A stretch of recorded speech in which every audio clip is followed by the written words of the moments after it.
So 1 year, actually, if we're being honest, less than a year. It feels like well over a year since I started doing content creating because of everything that's gone on in the football gaming space. But it has been less than a year, right? I don't feel like counting right now, so we'll just round it up to a year. And why is that important? Because I learned more in this past year than I have ever playing video games, and I've been playing them since I was just a little tiny kid. That's a lot of years playing football games and playing video games in general. And in my favorite sport in the world, we have 3 football games, right? Which I'm super excited about. I love the fact that the sport is getting the recognition in the United States now, because you got to think, even though that sounds crazy, because football is the world's game. The beautiful game is the world's game, right? But here, it wasn't always the case. And even now, there's people that would look at soccer and say, dude, what are you doing? That sport is for girls, or that sport is dumb. It's so boring, right? However, that number of people who think that way is a lot, fewer than it used to be.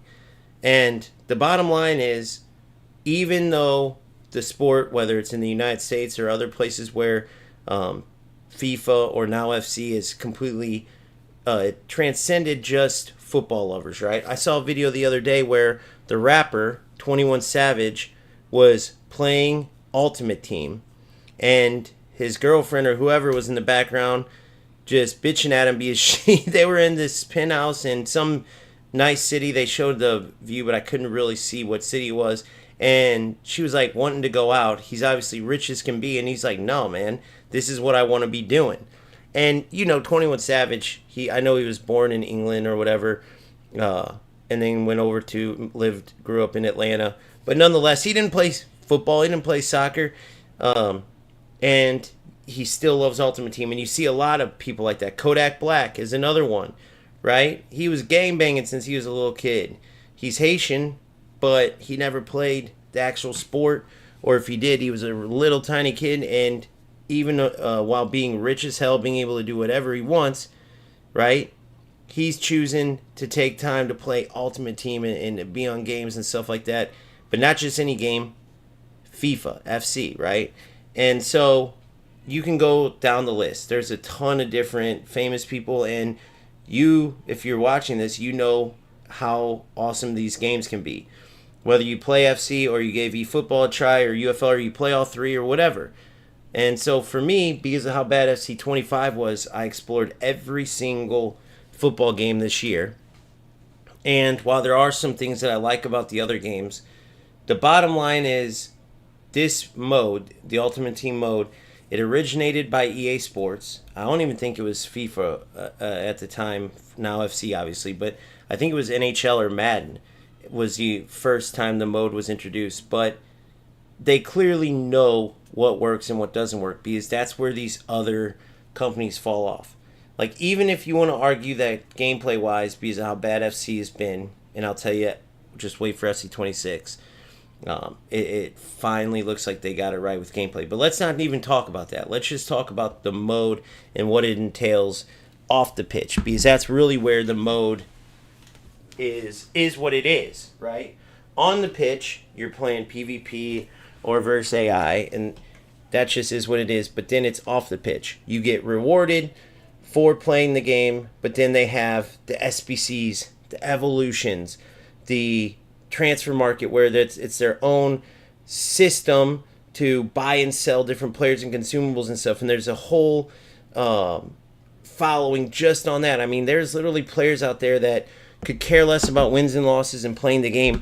They're just addicted to the transfer market and flipping players and consumables and stuff and getting their coins up, and then purchasing some amazing team just to show off that team. They could care less about the playing part, though. There's literally a ton of players like that, which is wild to me, but that's the power of the mode, and why these other games can never knock EA Sports' version of the mode, the original, why they can never get knocked off the top, right, is because these other games don't get the power of the yearly release. I hear eFootball players all the time say, eFootball got it right. You put this money in to get these players in essentially a glorified gambling system. There's 3 players you want, 150 players total. You put money in to pull players until you get them. The only way to guarantee you get all 3 players is to empty the box, which is roughly like what, over $100. And they have multiple of those every week, which is crazy. But the bottom line is, the reason why that doesn't work, that, keep all the players, is because they keep re-releasing those players every single year, multiple times a year, 2, 3, 4 times. The same players are released, and they end up giving them better stats, more special skills. They're called Showtime skills, but for those watching who don't play eFootball, they essentially give you, let's say you have 1 playstyle plus for a Salah card, the next Salah has 2 playstyle pluses. That's what Showtime skills are. So, for instance, I got a Schneider last year when I was playing. I'm going to go squad battles to get my daily SP in. If you're going for the packs, make sure you're doing this. You're getting your daily SP in. But I had a Schneider, and now he's released as we speak. But now, 1, he has more Showtime skills. 2, he has better attributes. And 3, he has this new thing where he links up with the other player you can get out of the pack, Samuel Eto'o. The funny thing is, they made that Schneider, I got him like a few months ago, and he's already not the best version. But instead of like FC where you earn coins to get the best version, you can put money in to get packs, but you can earn coins or pack these players. There's no way to pack these players in eFootball. You have to put money in to get them. That's the only way. That's where their game is obsolete.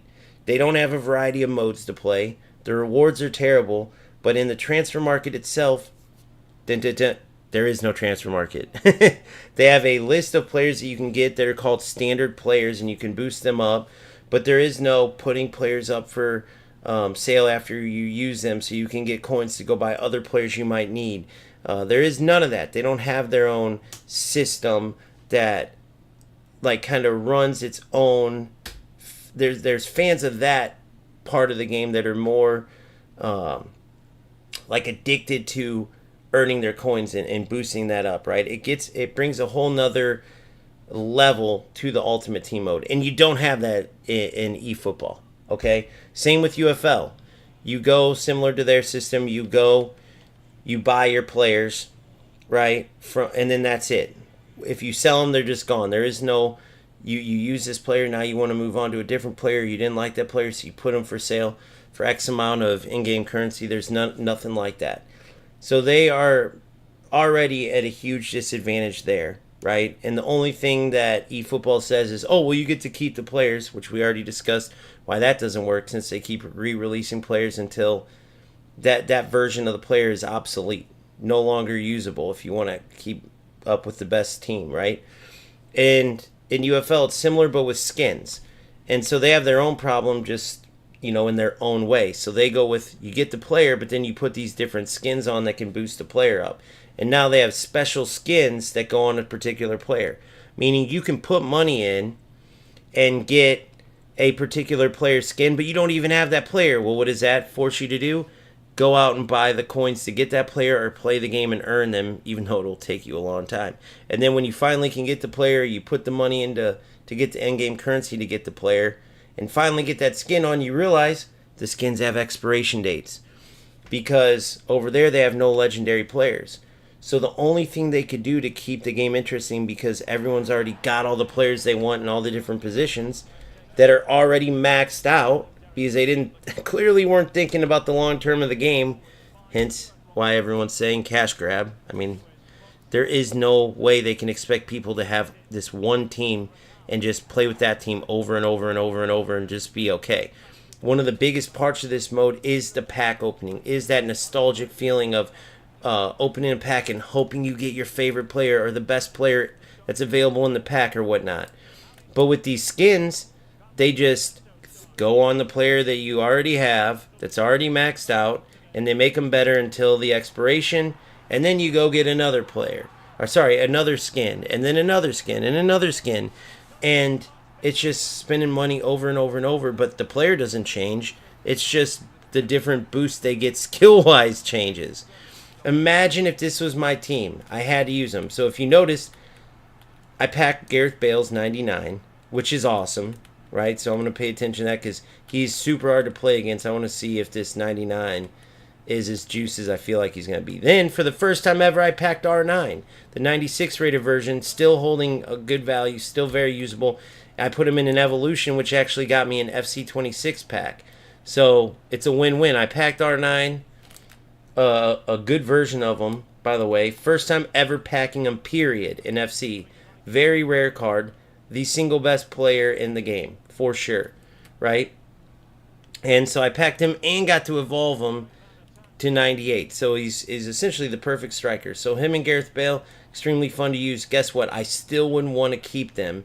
Earlier in the year with my other account, I packed Hullet, right? And that Rodrigo card that was one of the best cards released all year, held its value for a long time. Still wouldn't want it to be where you keep the players and just the power curve stays or whatever. Just imagine FC, but you get to keep this team. Why wouldn't I want it? Even with R9 and Gareth Bale and, I have a good team. Why wouldn't I want to keep it? Because the big part of what makes these modes amazing, this mode in particular and how FC does it, is the team building aspect, right? Is working to get your team to the best it can be. That restarts each year and you start from scratch, and who's going to be, are you going to pack R9? Are you going to pack Eber? Are you going to get, unless you're some kind of whale, you're not going to just have all of the best players in the game every single year. Even the pros don't have that because in the pro events they have restrictions and it's essentially like that's a skill in itself, is using X amount of in-game currency that they allow you and building the best team that you can for whatever the pro tournament is, which is much better, much more exciting than what they used to do, where every player essentially had all the best players in the game, right? It was so monotonous, like seeing R9 play R9, Hullet play Hullet, Vieira play Vieira, so on and so forth. Every single game, every single year, it wasn't fun. So one of the coolest things about FC Pro now that everyone gets into is seeing the different way these players spend their in-game currency based on the limits that they had, which players they go for, the tactics, all that part. It was a very good move, very smart from EA Sports, and it just touches on a big part of this game, which is team building, right? That's a big part of it. So the bottom line is this. EA Sports, as bad as they can suck, right? As bad as this game right here is, like FC25 is horrible. I'm playing squad battles on high difficulty and it still stutters just like if I was online. Like FC25, the inconsistent gameplay, all the BS that these rats can use, all that's terrible. But even with all that being said, EAFC 25, just like every year, is the king of football gaming. It's just the bottom line. These other companies, they don't see, and I know the players, it's crazy. I would expect some of the players to maybe not get it, but you would think after all these years, wouldn't they know that EA Sports is going to go the money route? If it was more lucrative to go the route eFootball is going, EA Sports would have done it. Now, they're still getting super rich off of their gambling system to get players, but trust me, more and more people will realize as they get a certain player, they unpack a certain player, and then a couple months down the road, a better version of that player's out. So much for keeping that player, and you can always use them, when now they're going to be so far behind the power curve with the way eFootball does it. It's pointless. It's just a money grab nonsense scheme. But if it was super lucrative, EA Sports would have went that route a long time ago. The reset is a special skill that EA Sports, like if it was a football player and Strikers was a football player and Konami's a football player, it's a skill that other players wish they had and they don't, right? Because that restart creates so many things. It creates that excitement and buzz around what the next iteration might have. Obviously, eFootball is just an update every year. No one gets excited for it. No, or at least not nearly the buzz of FC. FC, you have People wanting to know the player ratings for the next Ultimate Team. They want to know which players are going to be the best, what players are good to like start with that will be cheaper. They want to know what new modes are added, there's this huge buzz around every year. And then for the players, there's this new excitement over who am I going to pack this year, right? And these other teams just don't have that. Other teams, other games, and these other development companies, they just don't have that. Strikers going the skins route, I don't know what they were thinking. With the way their system is, everybody's got a team full of fully maxed players. Do they really think players are just going to keep, did they really believe like, oh, well, they'll just keep that same team, they'll never get bored of it, and they'll just keep rebuying skins every couple months? No, man. People are going to get so bored of having that one team, they're going to miss that team building aspect, which is one of the funnest parts, if not the funnest parts off pitch of playing football games, right? So it just doesn't make any sense that the route that these companies go, except for the fact that they just know that there's dummies out there that either don't get the issue in their modes and just they can keep getting money that way, or they literally just want, maybe they are ignorant to it. Maybe they just don't have people that even just play the modes, right? That sometimes, who knows what it is. They're out of touch somewhere, though. But the bottom line is, if you are truly on the mission to play the best football game, because it's pretty much all about the Ultimate Team mode, it's FC by far. But even if it wasn't about the Ultimate Team mode, the other games don't even have any other modes. I'm not even just talking about within Ultimate Team, these other UFL and eFootball don't have modes. I'm talking, there's no player career. There's no manager mode. I mean, these other games literally are losing it bad in every category, if you think about it. They don't even have any other modes. So right there, that's a huge chunk of players they miss out on. Because trust me, there's a lot of players that just buy the game for career mode, just buy to be play a career, just buy for clubs even, right? There's a ton of players that do that. So they're already missing out there huge. And then the fact that they have these obsolete ways of doing Ultimate Team, it blows my mind that they wouldn't see, okay, this is the specialty. Even if they didn't do every year you buy a game, they could do a yearly release if they wanted. And they could have copied way more to a T what Ultimate Team's like, and maybe UFL and eFootball would stand a chance then, right? Maybe they would, but for whatever reason they don't do that. I don't know if it's because they recognize how many players are willing to buy skins and buy these players, and they're just fine with it. They're kind of like EA Sports was for a while, where they kept making money, so they didn't listen to the complaints. They didn't care. Because people would say, oh, this game sucks, but then go buy packs. Then when players stopped doing that and players were speaking up, finally EA Sports listened, right? But it just blows my mind. Every single year, year after year, they get their butts kicked. They won't make the changes. It's wild. Shout out to Paulie. What's up, Phil? How are you guys? No, I went on a rant there, but it's just important for me to make this stuff known, because a lot of people wonder, like, where are these other games going wrong? Like, where is it? Is it only gameplay? Is it no? But the problem is, it's not only gameplay. That's just the tip of the iceberg, right? It's in their lack of modes, their lack of understanding of what players want when they play these type of modes, right? If it was just, oh, they just want to play, no big deal, it doesn't matter, they would go play. Even that, by the way, there's seasons in FC. They recognize that there's some players that just want to take real life teams and compete with someone, similar to like back in the day when you and a buddy would play and you'd pick any teams you want. That's kind of what seasons covers, and so they think about. I mean, they have every angle covered.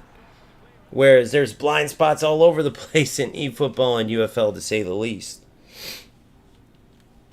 So, anyway, end rant on that.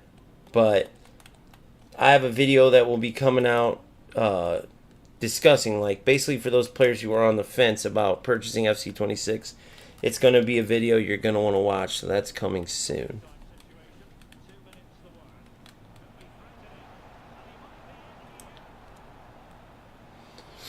Let me get it to... Okay, there we go. Alright, so that's everything. That's all the SP that I need to get for this mode. Right there. It's that simple, guys. You do that every day. You end up completing the season. Boom, you get an 84 plus times 5 for FC 26. Come on, man. You can't beat that. Not to mention that evolution that I did on Ronaldo, right? On R9. That got me the 81 plus times 7 pack. So we're just rolling. Here's this Gareth Bale card right here. Insane, by the way. Whoops, wrong thing. I mean, look at this. Look at this R9. Damn near perfect. All the right play styles. And then look at this Bale. Obviously, that's a 96 Ronaldo that's boosted up. But yeah. So heck of a team. This is the tip of the power curve. There's some people that they want to go all 99s. That's how they feel completed. I could care less about that, obviously. There's some 97, 96, 98 players that are better than some of the 99s, believe it or not.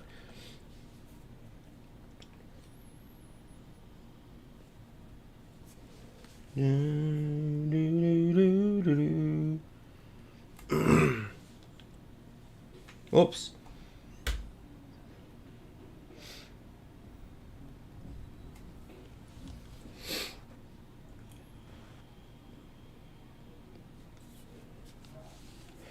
Excuse me.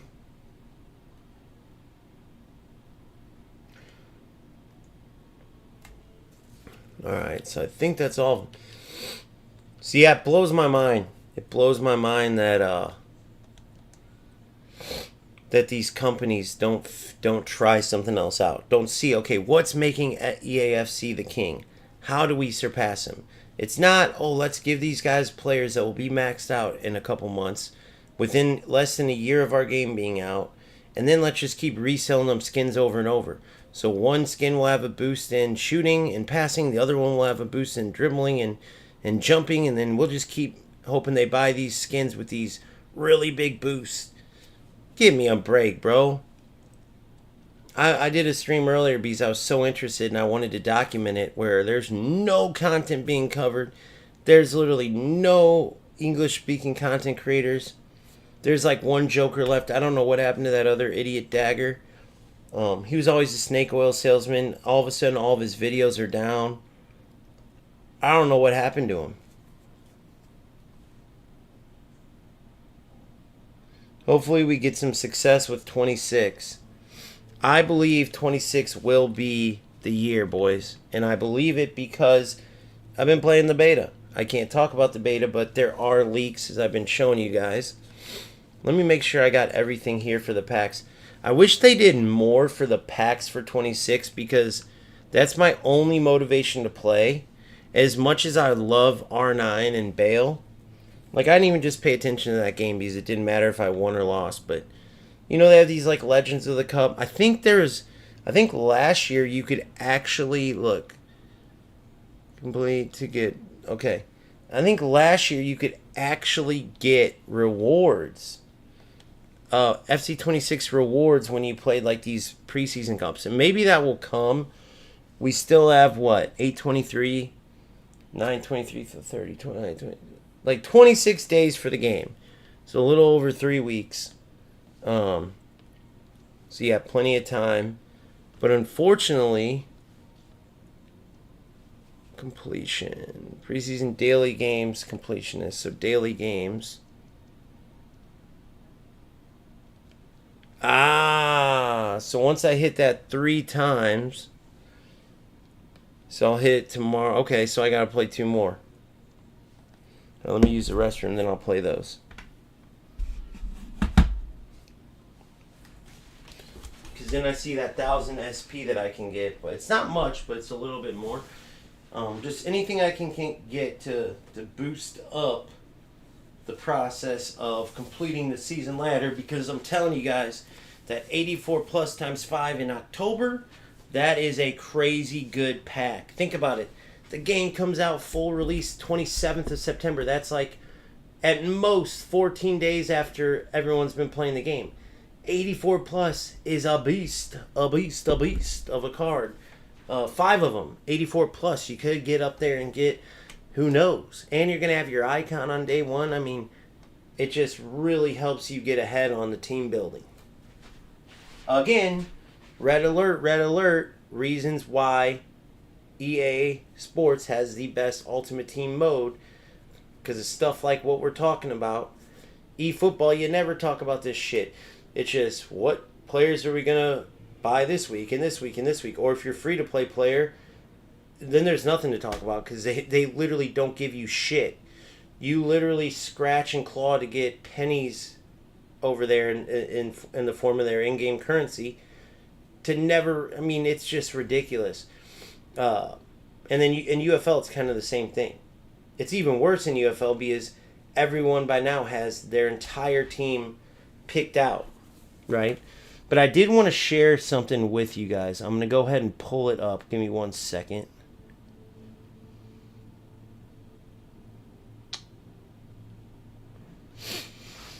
Give me 1 second.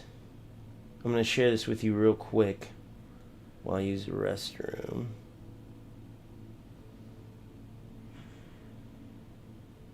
Can't answer that question for you, and I don't want to answer that question for you because it's your money and you do what you want to do with your money. But what I am going to do is talk to you guys about a few things that if you are buying the game or if you're thinking about buying the game, you know, things that are coming out and what I would do if you do buy the game. Now look, FC25 was atrocious. It's one of the worst FIFAs ever made, if not the worst FIFA.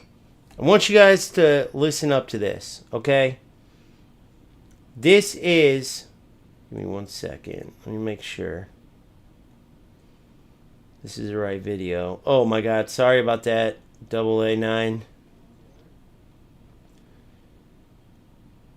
So, I apologize about the pause angle, but we get it. You know, this is kind of what's up when you share your face and stuff like that. But obviously, you know AA9 skills. If you don't, a legendary FC, formerly FIFA content creator, former pro that then was a successful content creator, didn't have to go the pro route.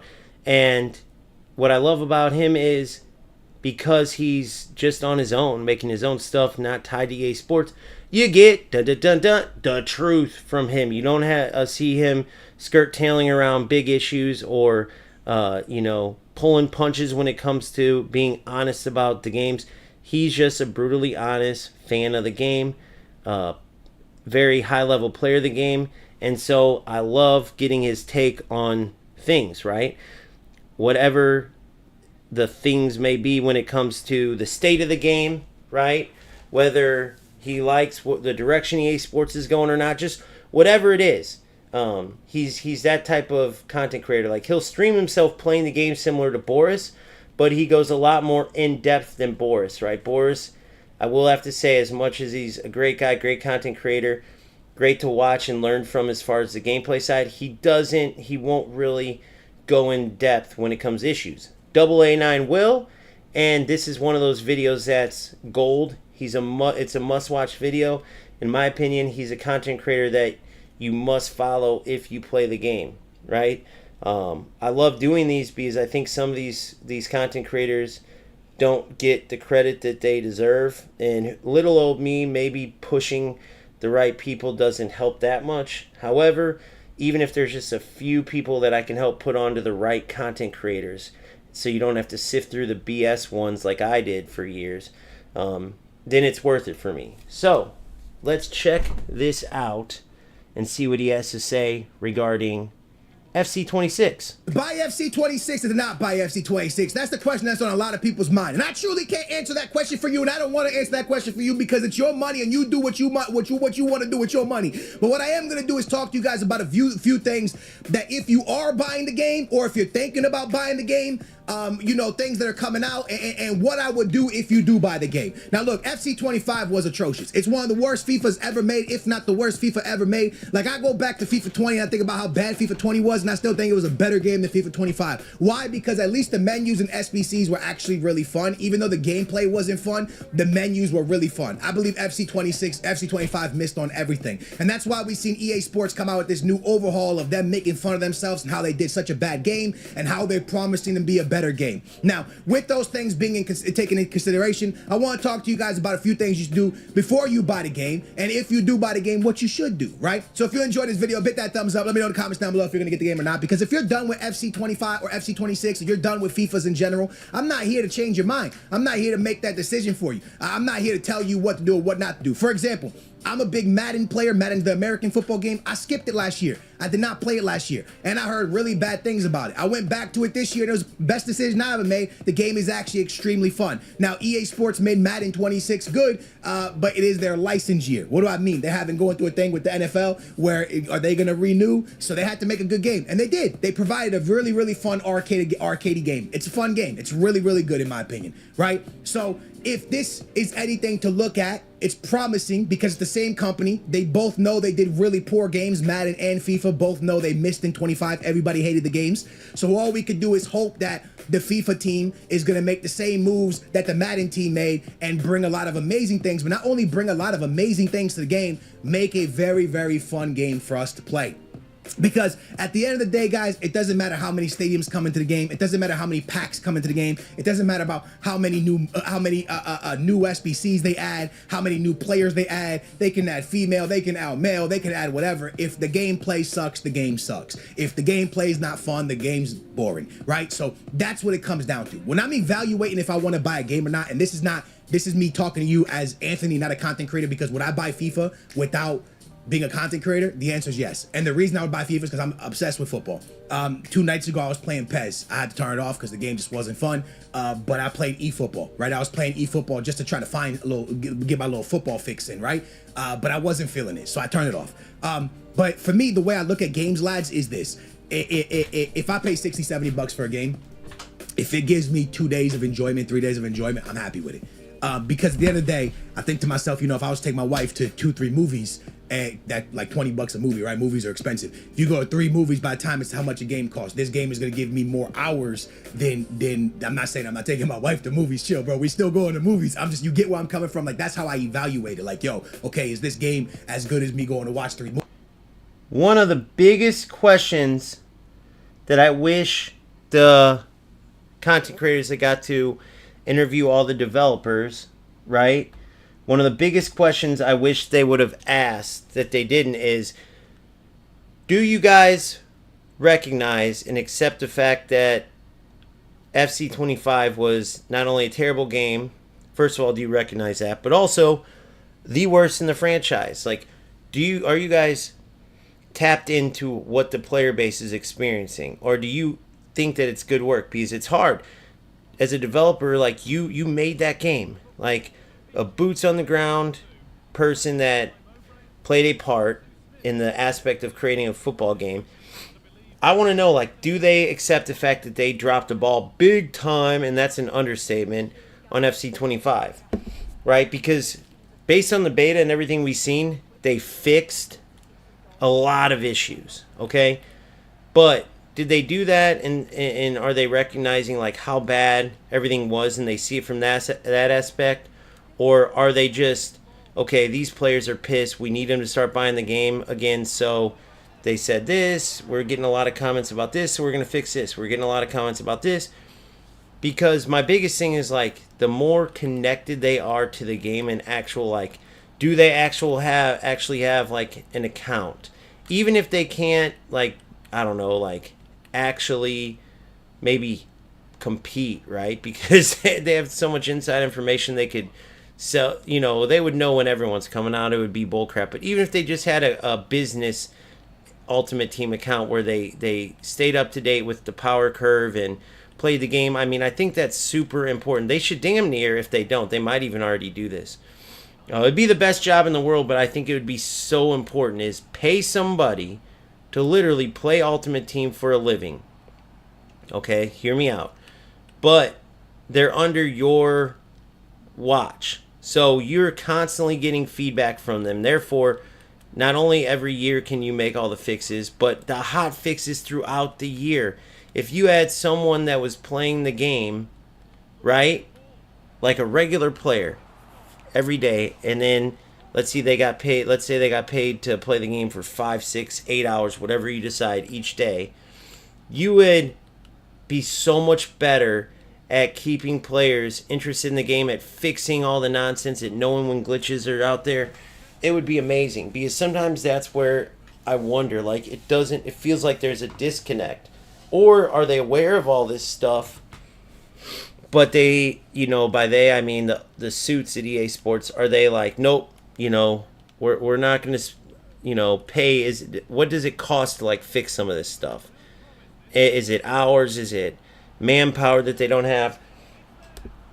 You don't get rich by not being tight with your money. And there's no doubt in my mind that there has been some of that going on, but I wonder to what extent. I wish I knew that part of it.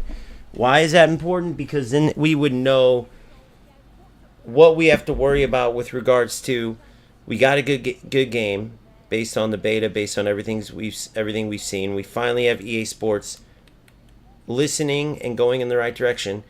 But what's the likelihood that they'll keep building off of this? Like, again, is this, where does this come from? Does this come from these guys recognizing how bad they did? Or does this come from, okay, they looked at the numbers and then they see that they're down, they want the numbers to go up, so now they took X amount of comments from like a survey or something and they fixed everything. That it would be much better the more connected they are, is what I'm trying to get at. But let's get back to our boy and see what else he has to say. Money's kind of equal right there. Am I cool with it? Okay, let me get. You get what I'm saying? That's how I kind of view my entertainment on a video game, and that's not just for FIFA. That's for every game, right? If I pick up a game and it gives me 6, 7, 8 hours of entertainment, and I have fun for that long, then I'm happy with the game. But at the end of the day, the things that EA has promised us, and the things that have come out from EA Sports has been very promising. Now, I take that however you want to take it. I'm not someone that goes, the last time I went to an EA like capture event or like helped EA on a launch of a game, not really help, but got to record content early. I want to say it was FIFA 18 or 17. It was a vlog. I was in Been a England while. with everybody. Very, very long time ago. I haven't been to one in many, many years. And before that 18 one I've been to, I hadn't been to one since probably FIFA 12. They didn't work with me from like FIFA 12 until FIFA 18. Then they worked with me in 18, and then they haven't worked with me since, right? So, I don't have no behind the scenes information, and I don't even really care for it, right? Like if they would have asked me to come out, I would have said no. One, because I just had a baby, and two, because I just don't really, I don't know. I don't really feel like you go there and yeah, you capture some cool footage, but I just don't really think it's anything that's like, I don't know. I don't think it's that beneficial, right? So at the end of the day, what I think and what I believe is, I think this is make or break time for EA Sports. So I think that if you're on the fence of buying this game, I think that this one coming up should be the last one that we all buy, right? I think this should be the one that really determines how, like, I'll probably always buy FIFA because I've been playing FIFA since I was a baby, right? It's the only game that I've consistently played my whole life. I really only play sports games. So if I got rid of FIFA, I don't know what I would do with my time. That's so important what he just said, because that's the same with myself and with a lot of us, man, is that as bad as these games are, we love sports games, and in particular, we love football games. So you would think that we'd be excited to have 3 football games out. But that's why I went in depth at the beginning with what makes EAFC the king of Ultimate Team and where these other games fail, because I spent this past year playing these games and diving into each one to really understand it. And while there's parts that I liked about each, and while as a competitor I wanted to be the best, so I got into each game, at the end of the day, the other modes just aren't fulfilling. The other games just aren't fulfilling. And so EA Sports has a huge, that burden. As bad as it sucks, as bad as we don't want to have to trust them or put our faith in to them as football gaming fans, because I'm not saying GTA 6 won't be cool. I grew up playing it like everyone else, but bro, I'm a footballer at heart. I love football, and I can't just go out in the yard and use my imagination anymore. Unfortunately, we grow up, right? It would be cool if I had that same mindset as a kid and I could just go up to the pit, whatever pitch, and didn't even have to be a pitch. Give me a couple cones or two shoes and a ball in my imagination, and when I was young, I'd be scoring the winning goal at the World Cup, right? The problem is we can't do that anymore, and so this is the extension of our imagination. Why do you think it's so awesome to unpack players, right? And see those pack openings, and boom, you see all these players, and you hope you get your favorite. It hits that nostalgia of when we're kids opening all these sports cards, whatever sport it may have been, right? Then you have that aspect of the manager part. We all love career modes for different reasons, but one of them is being able to get our money up so we can go purchase better players, right? And making these decisions that, you know, some of us might be richer than hell, but a lot of us don't have all that money to make decisions with. And so that aspect of the game as well, where you're running a football club and the players you're able to purchase or keep around and all that is based on your business decisions. Well, you get part of that with the transfer market, right? Your decisions on buying and selling players and consumables and trying to flip them and save coins and earn coins. Like, EA Sports just hits all these different aspects that really gets players to want to play the mode. So at the end of the day, as much as I hate esports, as much as I've learned to hate Konami and Strikers, because they all, in my opinion, sold their soul to the devil. Which, anytime you put greed over your product, the product and quality of the product and how your fans feel about the product, that should be first. If that's first, the rest will always follow. But for whatever reason, we don't have one development company out of 3. You would think at least one would be more pure-hearted. It looks like Rematch kind of has that with, I forgot their names, guys, I feel bad, but the developer of Rematch has that. They're just a small studio. And they seem to be going for just the love of that game and having fun with their game and making their fans happy. But unfortunately, that's not a true football simulator. And so with the route these other 2 games went, it's so easy to see that, hate it or love it, we're stuck with EA Sports if we want a truly good football experience. If you're a skilled footballer, if you enjoy the Ultimate Team mode and all the strategy that comes with it and stuff, this is all we got, guys. Trust me. eFootball with their one event a week, one PvP event, one AI event a week, other than that just playing divisions, it's not going to cut it. The lack of rewards over there, it's not going to cut it. UFL, having a max out team within months and then not going for any new players because you have all the best players, just constantly buying new skins that have an expiration date, not going to cut it. Not to mention there's no modes over there either. They do have at least a weekend thing, which blows my mind. There's not a weekend championship league or tournament or whatever every weekend. Like, how does eFootball, how are they that dumb to not put a weekend event in there? Oh, I know. They can't offer the rewards. That's what many people don't realize. The reason eFootball doesn't do a weekend champs type thing isn't because they don't realize it could bring a lot of players and traffic into their game, which is what they want. They want their players playing their game, but they don't have shit to offer. Oh, here's your rank 1 rewards, 100,000 GP. Who gives a shit? 1,000,000 GP. Who gives a shit?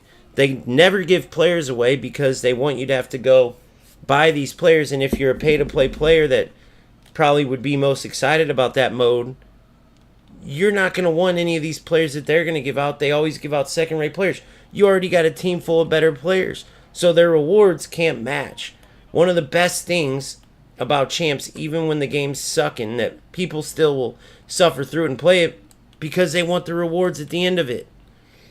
These other games just miss on too many big areas. That's just the bottom line. So, whether you hate EA Sports or not, if you love football gaming, this is what we got, guys. What's up, Modernist? How are you? Shout out to Modernist. Long time part of the community. Haven't seen him in a while, so what's up to you? Says you've been busy, man. What have you been up to?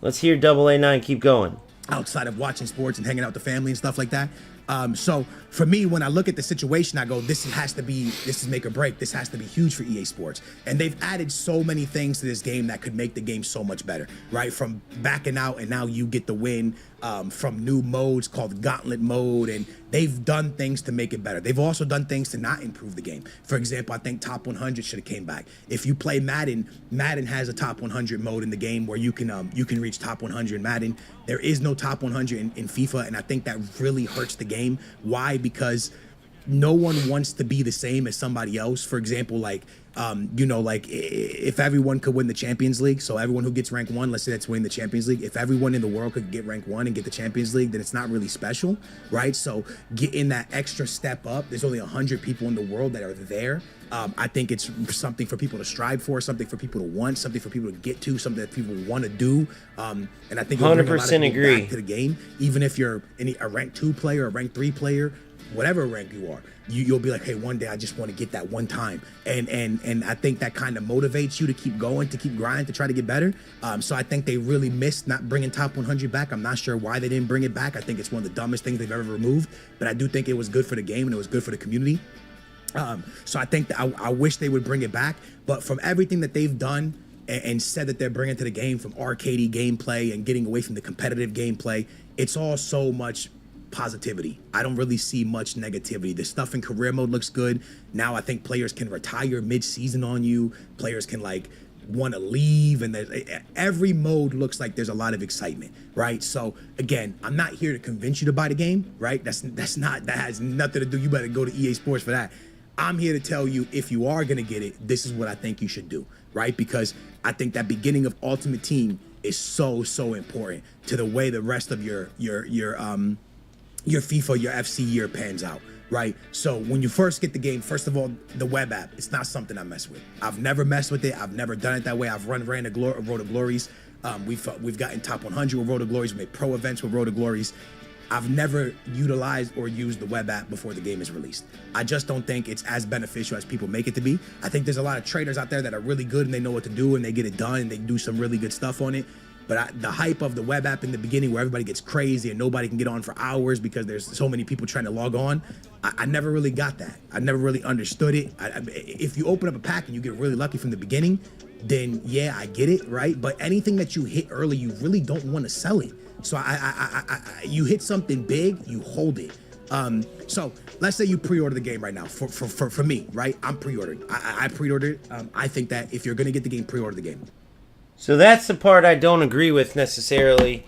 That's part of the fun of it, man, is getting on the companion app. Now, I wish they did it a little bit differently, and maybe this year they will, like having untradeable everything, so you can't really build up coins, but having that ability to go in and you're able to kind of get your first kits, get your team you're gonna have as your basis, which unless you're playing squad battles, you might not use them, but you get all that stuff done that you don't really want to mess with when you get the game and you can actually play, right? So you can go out, you can take that first group of coins and see, maybe you pull a big player right off the bat. If not, no big deal. Maybe you get some good starter team players. And so when you turn on the game for the first time after you have the companion app, you can get right into it, right? You can get right into that first squad battles game, kind of testing it out. You can start searching kits already when you go in. I like going to kickoff anyway. But lately I've been using the footy headlines and kind of knowing the kits going in. But I like having a little set thing. I go through everything there is, kind of check it out. And even though I know that right off the bat I'm going to be an Ultimate Team, I'll probably go before I even start, before I dig in, and show everyone the authentic gameplay, right? Because obviously you can play it for yourself, but show everyone and give my take on it and kind of see what that looks like, and then get out, go into Ultimate Team, kind of go through the kits, have my early pick on what I want. You can see some of the newer things already, right off the bat, and kind of game plan a little bit. So it's exciting, but having that companion app allows you to kind of get some of that early exploring, let's call it, out of the way. And it just gives you lets you to go a step further in the exploring process. You can get kind of that basis of your teams, the coins you have and stuff going. Now, you can't use, unless they change it, your FC points that carry over, whether you play PlayStation tournaments like myself or put money in or whatnot, until the full release of the game. I don't believe you can use any because they don't want, that would be a little unfair. I could see where for a week players have all these FC points, all these packs, the transfer market's buzzing, and now these players got to come in and start from scratch 7 days in. So I could kind of see that, and I could be wrong, but I'm almost positive that's it. I know you can't use your coins or your FC points in the companion app the day before, but that's why I think they do it. You get 1 day early to get on the companion app, like before the game releases. Then the next day you go in. So you can have a good amount set up and kind of passed. And I wanted to show you guys something else. Look at this center back that I got. Look at this, dude. 6'5" Real Madrid center back that feels like Messi on the ball. It's insane the build that they have for some of these players, guys. It's insane. Obviously, the Stones card is another new one I packed, but that Hoyson, I know. Look at him, 6'5" beast. Watch this dribbling. I know a lot of the newer. Whoa, not a lot of the newer players are like juiced up and stuff, but I know a lot of people won't be getting, aren't really doing the season ladder. But if you are, to complete it for the FC26 pack, give this dude a try. Look at this. Remember, this is a center back, guys. Insane. Hoyson, 6'5" beast. Look at this.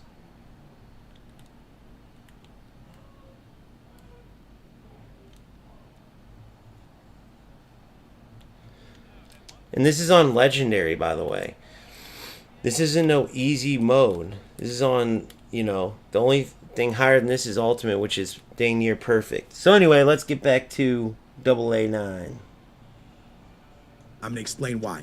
I think pre-ordering the game is one of the biggest things you could do for yourself. I believe they removed the moments from this year, okay? So I'm going to speak to you with moments not being a thing in this game, because I think they removed moments. And moments was a place where you could go in and get like free draft tokens, free load things. I think they removed it. I'm not 100% sure, but I don't think they did remove it because it's in the beta, but they might have removed moments. Modernists, are you talking about in eFootball? Yeah, so for those of you who don't know, there's, I talk about these rats all the time. They're in every game. FC has them, eFootball, UFL. These losers, there's no explaining what gets them to there's no point in what they do, but doesn't stop them. So there's these people that are cheating. You talking about there's like the formation you can put and it crashes players out and gives you the win if they look at your team. So they're banning people for that.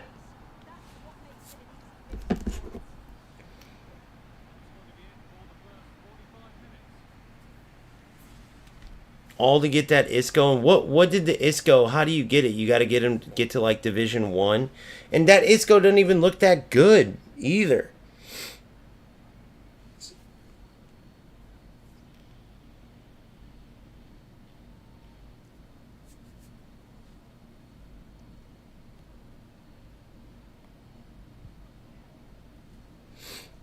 Yeah, that ISCO don't look like nothing special anyways. And think about playing a game just to not play it. Guys, I found a way to be undefeated every day, and you're like, oh cool, what cool formation does he have, or what player should we get to dominate? Like, nope, I'm gonna tell you, put this formation in, and when your opponent looks at it, they'll crash out and you get the win. Like, no one's gonna respect me if I did it. Like, these guys are fucking losers, bro. Who would do that? The whole point is playing and earning your victories, right? Earning the points you get, earning your way up. Otherwise, who cares if you're number 1 in the world and you got all the rewards in the world because you never really played the game? So how is that even fun, dude? Players are just wasting their life away. It's insane. What's the point of playing a game to not play it? Oh, well, it says I won, so I'm a top-ranked player now, even though you know you're not. It's just insane to me.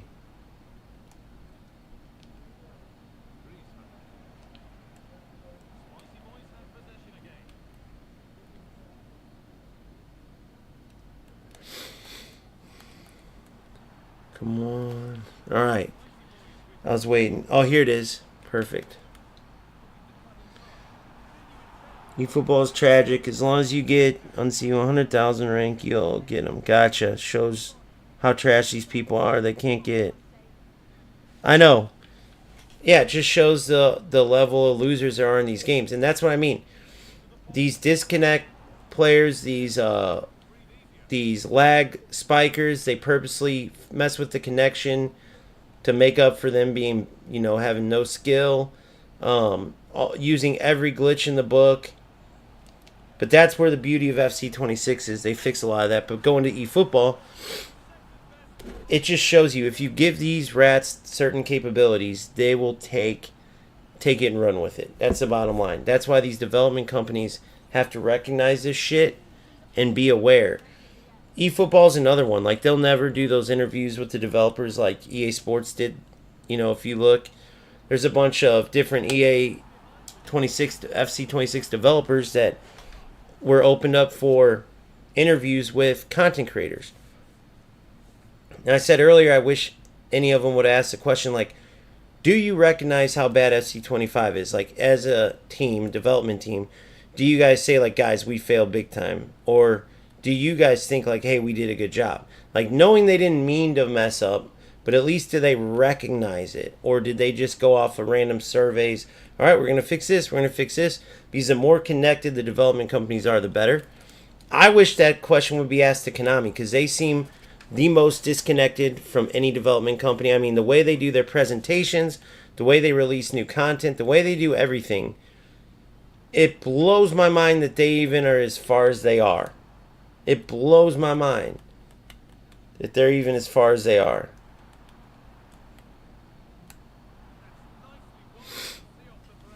It's insane. All right, let's get back to AA9 real quick. I'm like 99% sure that they removed it. Again, could be wrong. But I think Moments is gone. If it's there, we know how to utilize it. Go get your stars, get your drafts. But when you pre-order the game right now, not only are you going to be guaranteed this icon of Ronaldinho or Iniesta, one of these newer icon hero cards, that's not the big deal. The big deal is the 4,600 FC points. This is massive. It's 6,000. Right? So when you look at it, the game is $60, and then the points. Guys, I can't believe he didn't look, but it's 6,000 now. But you get them spread out. So if they do it how they did in previous years, you'll get 4,600, right, from day one of the full release. So you'll have to do the 1 week of the 1 week early access that you get from ordering the Ultimate Edition early. You'll get that. After the week, you should get your 4,600. Then they said it's 6,000, but it's spread out. So then they'll give you more. And it's kind of a good thing, guys, because you don't really have all that much to spend your coins on right off the bat.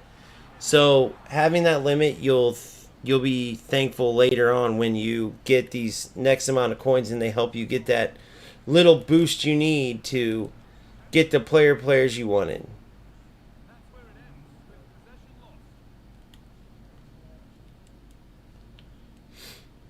Oh no, I gotta go into overtime because I want to. I'm gonna let him win. Oh no, let him go. I'm gonna pull my goalie out. Sorry guys, let's get back to it. I got all into this game real quick. Let's say it equals out, or maybe you're even. I'm playing squad battles, but points. There we go. Okay, perfect. Points are huge because I recommend people not opening up packs during the year. Don't spend your money. Instead, take your girl out to a nice movie. Take your mom out to a nice dinner. I don't know, do something. Go buy yourself some nice shoes. You already bought the game. You got the game. You don't really need to spend the money, bro. The cards that are on the market are fine. The cards that you're going to pack are not going to transform your team so much that you're going to be the best player in the world because you got one extra player. Exactly. I know we all want to play with Lamine Yamal. We all want to play with Vinicius Jr., but that's not going to change your team completely, okay? You're still going to have just as much fun with your Brahim and with your son from LA Galaxy or LAFC. You're going to have, or LA Galaxy, wherever he signed. You're just going to have as much fun there. It's going to be fine. You're going to be fine, bro. Getting this top tier card's not going to make or break your entire FC.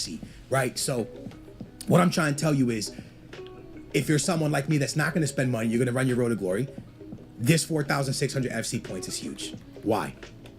Drafts in the beginning of the game are so beneficial if you can get past the second round. Massive amount of profit in drafts. Massive amount of profit. Now, here's the thing. A lot of people will say, well, Skills, I don't want to get directly into drafts because pro players are in there in the beginning and I can't win. And then don't. Then don't right away. But even if you wait a week or two, drafts are still massively, massively profitable. Hugely profitable, right? Because there's low rated cards you can hit that's going to sell for a lot of money in the beginning of the game. Things sell for a ton of money in the beginning, right? So getting into drafts, playing drafts is huge for you. But more importantly, and this is why I really truly think this is the most important. If you're not someone that's going to load up, right? FC points. Over the last 2 years, EA Sports has always messed up. Huge. You don't believe me? 2 years ago, there was a Team of the Year Messi glitch in the pack.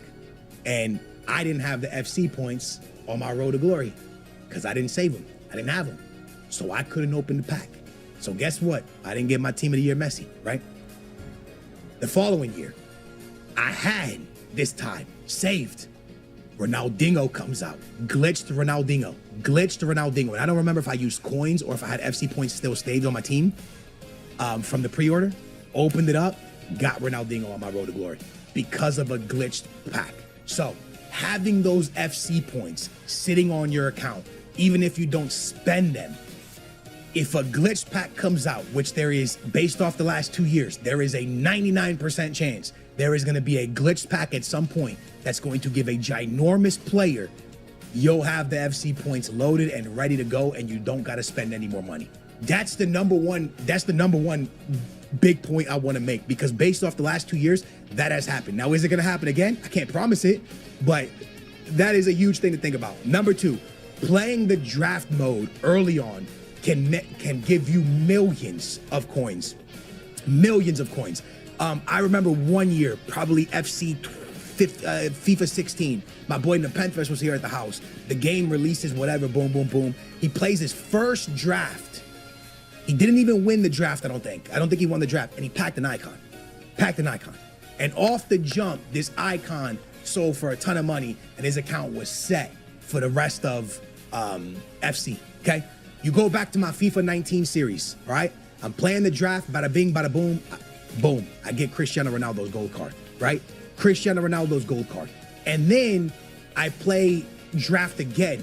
I believe it was draft again, and I lose in the final. And I don't know if I got Cristiano Ronaldo both out of drafts, but I got one to watch Cristiano Ronaldo. It was the first time he went to Juve. From losing a draft final or a semifinals, I get Juve's Cristiano Ronaldo one to watch card. And for the rest of the year, I had one to watch Cristiano Ronaldo on my team, bro.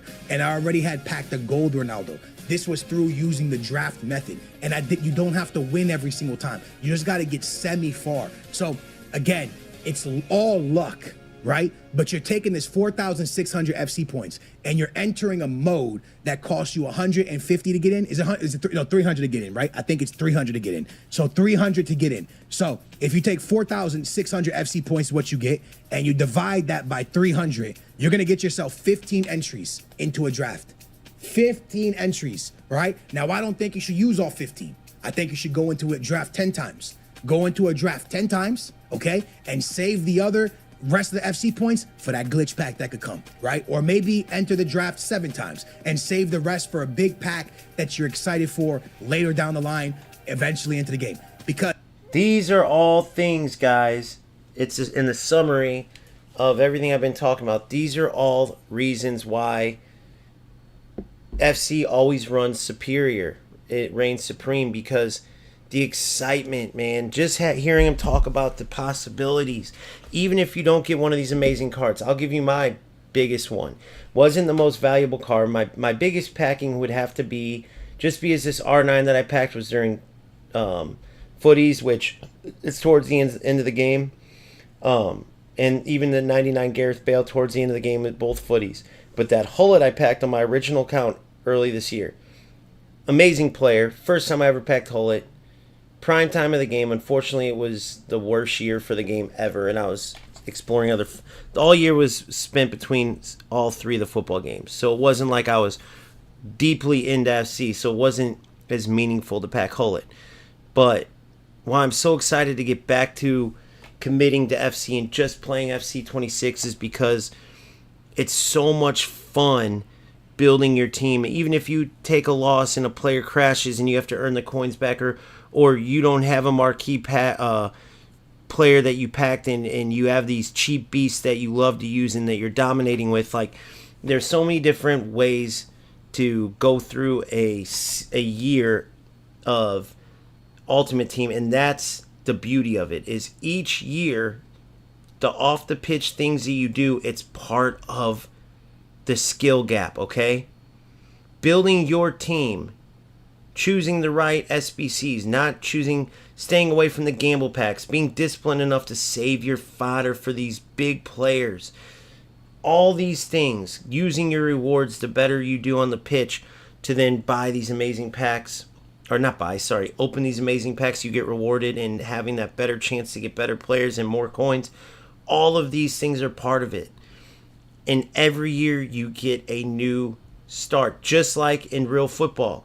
It's not a running total of, who's got the most points in every 5 years they name a champion. Every year they start over, and everyone loves it nonetheless, right?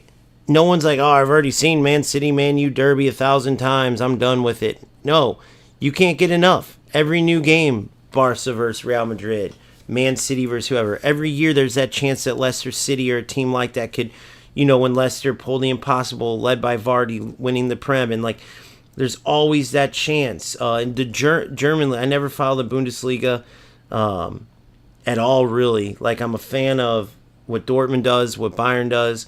I know it's a competitive league, but I just don't follow it that much. However, Leverkusen under Xabi Alonso, insane season. I was keeping up with them all year, just the way they played. PSG this past year, once Mbappe left, watching the team, the cohesion just change, and watching them win and be successful in the attractive football they played.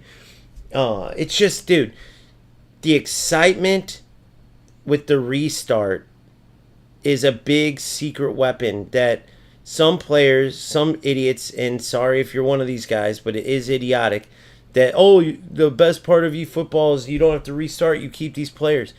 That, like I said already, become obsolete because they re-release players 3, 4, 5 times, and then they make them better and better to where the players that you spend money to get, you get to keep them, but they collect dust on your reserves eventually.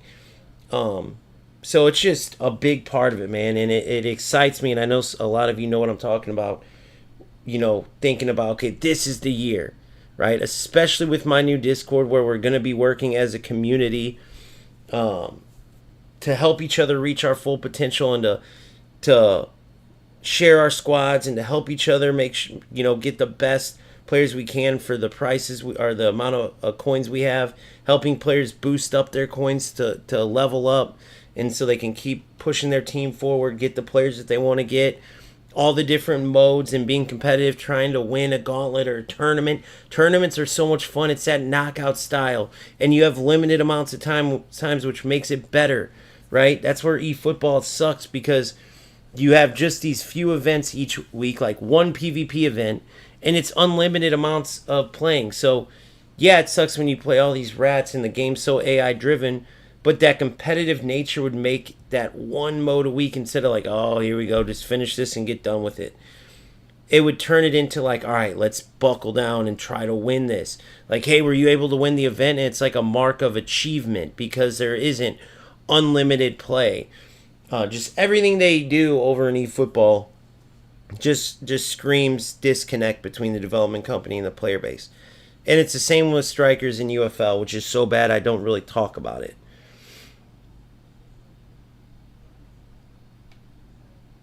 So then, Modernist is talking about getting rich on GTA 5. So you've been playing that. Does it carry over or something into GTA 6, or are you just having fun, playing GTA 5? If it carries over, that's insane. That would be genius too, because it would draw people to a game that's been out for years. But, so that's my question. Are you just playing because you're having fun with it again, or does your progress carry over to GTA 6? As we listen more to Double A9. Through drafts, you can get that little pack fix that you have going on, all that. But more importantly, and this is where it gets good, y'all. All the stuff sells from drafts, right? But even if you don't want to sell it, you can now take it into SBCs. And SBCs, if you're an SBC guru, the stuff you get from drafts and able to flip those into SBCs, but you can make your account so stacked from just playing drafts. I promise you, it's what every single pro that's not spending money does. Every single high-end player that plays this game, anyone that's a hardcore player of this game, that's not like a trader or doing that type of market stuff, it's through the draft, lads. It's literally through the draft. And you want to be smart and be really, really weave it, all right? Playing drafts really late at night, that's not the move. That's when the pro players are playing. The pro players are up at the nighttime, bro. So don't enter the draft late at night. That's not giving yourself a good advantage to win drafts. You want to enter around time that kids are off of school, that the most people are on the game around that time. More importantly, you might want to enter during a time that Foot Champions is on, right? Because when people are in Foot Champions, easy points. For example, if I want to get my rival games done real easy throughout the week, what I would do is when everybody was queuing into Foot Champs on Friday, I'd go into Rivals. Because the people you were playing in Rivals just weren't the hardcore, really insane players. Those players are trying to get their 20 games done, 15 games done, get their rewards for Foot Champs really quickly. So, yo, how they say it, work smarter, not harder, right? So what I did was while everybody was trying to get their 15 games done in the weekend league, right when Friday started, I went into Foot Champs and I was playing Elite, but I was playing against not the pro players. And I played against the pro players during the week, but if I wanted to get my games done real quick for the week, boom, in there, boom, making people rage quit, boom, get my games done. And people are more likely to rage quit because Foot Champs is going on. So they go down 1-2 goals like, damn, I'm just gonna play Foot Champs instead. And they back out and go play Foot Champs. Or people go into Rivals to warm up for Foot Champs. And they get in there and they're playing, they go down by 2, they're not really caring about Rivals, so they back out. So what I'm trying to explain to you is if you entered certain modes during certain times, you're gonna give yourself a better possibility to be good, to get good finishes. So enter a draft on a Friday when everybody's queuing up for that weekend league, no one's playing drafts, hop into the drafts because the casuals that don't play Foot Champs, that are not trying to sweat it out, are in draft. And now you picking yourself up some wins in the draft mode. Yo, think smarter, work smarter, not harder. Number 2, this everybody hates it, nobody wants to do it. The first 2 weeks of this game, squad battles. Be in squad battles. I don't care if you want to take your best team into the weekend league. I don't care if you want to take your best team into Foot Champs. I don't care if you want to take your best team into Rivals and you don't want to play offline because that's boring and that's for kids. Take your ass into the draft, into the squad battles, because squad battle rewards can be absolutely beneficial. And with the new rewards, you have 12 games, so you're trying to get the max points. The higher difficulty level, the more points you get, the higher ranked you become. And trust me, when you get to the higher difficulties, especially Legendary and Ultimate, it's as hard, if not harder, than PvP. Ain't no, it's a kid's mode about it. Massively huge in the beginning of the game, because there's not really many places that are going to guarantee you such big packs for good finishes or solid finishes, right? But at the end of the day, lads, good packs, small packs, big packs, little packs, don't matter what kind of packs, packs are packs. You can hit the same player that I can hit in a top 100 pack, which don't exist no more, and a small, that we can hit the same exact players no matter what pack it is. So at the end of the day, take yourself into squad battles, play a lot of squad battles, okay? A ton of squad battles, and here's the deal. When you get on the game, instead of going directly into squad battles, because it's not a race, bro, it's a marathon, right? Remember this, and I tell people this all the time, bro. Listen to what I'm gonna say to you. This is very important, dude. Guess what? I'm sitting in front of you right now, and we're talking about FC26. I just made this video very similar on FC25. What I'm trying to tell you is this game cycle goes by so fast that before you blink your eyes, we're gonna be talking about FIFA 27. All right, so don't worry about, if I hold him another week, I'm gonna lose all my coins. I have to sell him right now to whip my coins. I gotta do. Yo, stop stressing it. Have fun. That's part of the challenge. When you get the game, go into career mode, put it on ultimate difficulty or legendary. Just like every year you try to be a champion, right? It's part of the challenge, and you get to do it all over again, right? Every year you get to see if you can do better. Difficulty. Once you got that down, go into Ultimate Team, go into squad battles, get your squad battle games done. But it's better for you to go into it knowing how the AI plays, how the defense moves, the things that they do. Go into it knowing how they play like that before you jump into messing up your Ultimate Team account. You get what I'm saying? Like, these things are very, very, very, very, very, very important. So again, it's just about being smart, lads. Blow it up in squad battles. Make sure you play drafts. If I was you, I got my controller right here.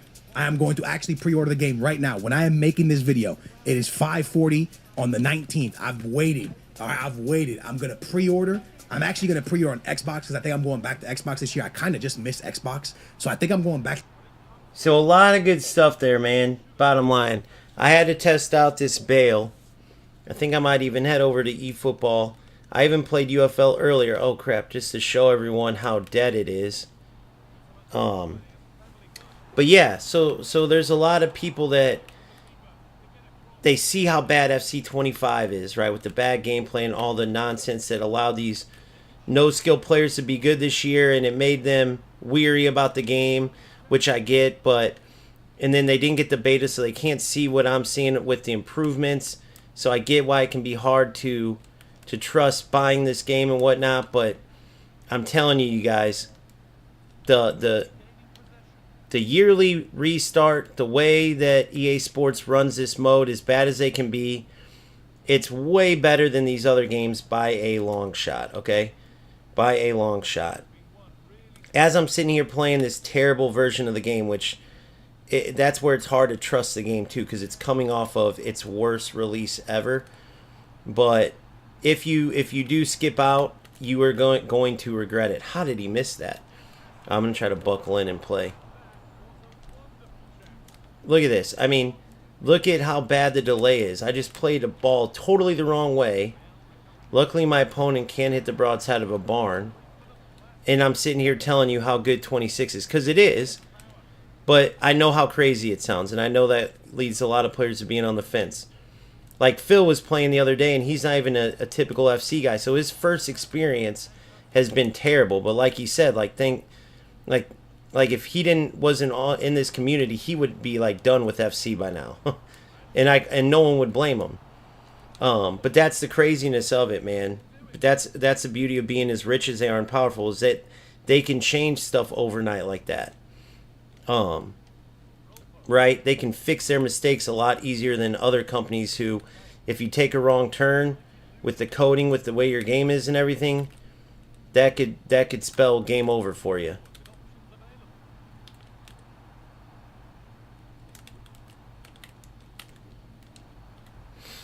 Alright, so as usual with the bad gameplay, I wanted to test this theory out and see if everyone's playing Champs would Rivals be better connection, but you guys are seeing the answer to that.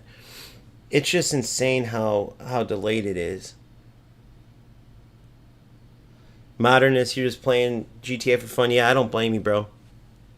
So I got my daily games in. I don't really have to be playing this. Based on just the daily challenges to get my SP, I'm in Division 3 right now. Obviously, as you guys know, this is my second account. I started from scratch a few months ago. And it was a good little practice on, what I'm about to have to do, which is team building. And one of the things that I'm happy about too is they're slowing down the power curve. Oh crap. One of the things that happens, and see, this is why I believe that these players do that, know that you're lagging and either cause it or take advantage of it for sure, is because no one would just play that simple ball. He knows that I can't jump. He knows that he can benefit from this type of stuff. Right? Because when you have delay like that, your players don't jump for the headers. I can barely get the ball over half field. If I was hosting this game, it would be a whole different story, which I've showed in videos before. And that's the thing that sucks, is that you have to kind of lose, if you will, to players that you're much better than. But again, I don't know if they're causing it or they just take advantage of it instead of playing like, oh, I'm not going to play football here. He can't even move. Good, Douye.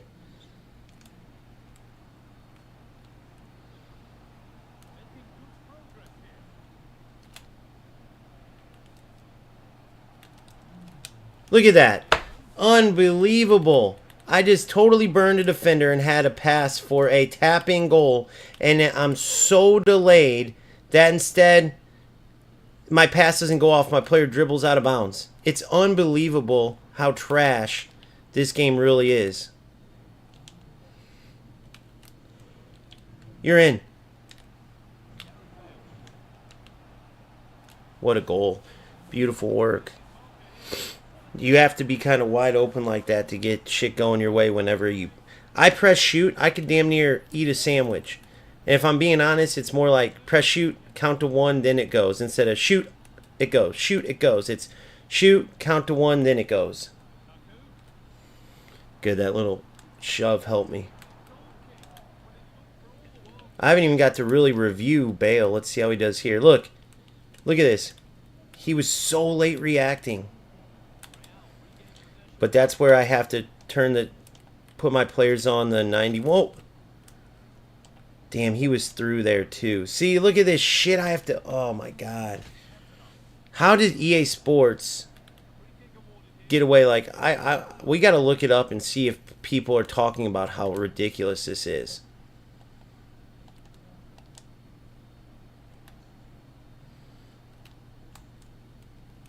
I just didn't even cut in. It just totally cut. Phil was talking about this. I did not push that ball inside like that. That was literally the game reading my shit wrong. It's so weird. Lag's one thing, but when they start doing shit, when I was playing yesterday, the opponent slid through the ball, and it just acted like the ball wasn't there, and I went in and scored with R9. Then another one we're playing, and all of a sudden the ball just rockets at the keeper. No one shot it. We were just playing, and some ghost shot the ball, and it was like the hardest shot I've ever seen at the goalkeeper. I don't understand what happened to this game. It's like somebody hacked in and made it terrible, I swear. Or these players are all truly lag spiking, like I was saying earlier.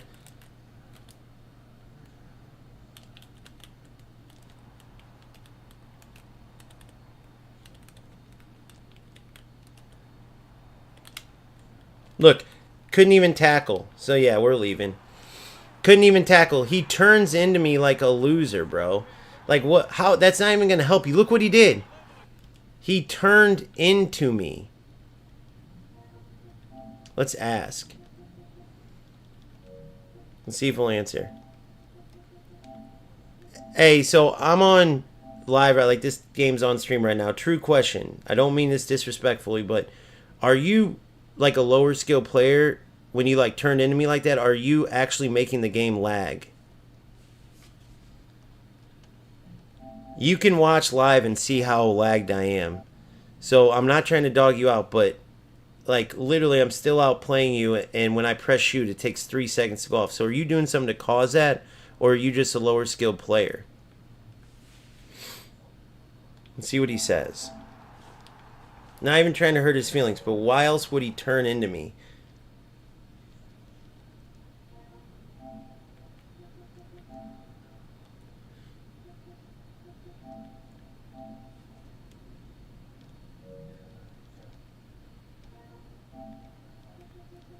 If you look at your replay on your goal, you turned into my defender. Any game without terrible lag, my defender steals that ball. You literally turned into him like he wasn't even there. So that's either no skill or you know there's lag. I mean, look at it, guys. You can see it right there. He literally turns into me. How could anybody believe? So he's either got to be one of the worst FC players. Why would you ever just turn into a defender? Or he knows there's lag. One of the two. And if he doesn't answer, I'm assuming he knows there's lag. Because why would you not just go, no, dude, of course not. Like, I get the same thing, right? Like, there's natural answers to this that you would give.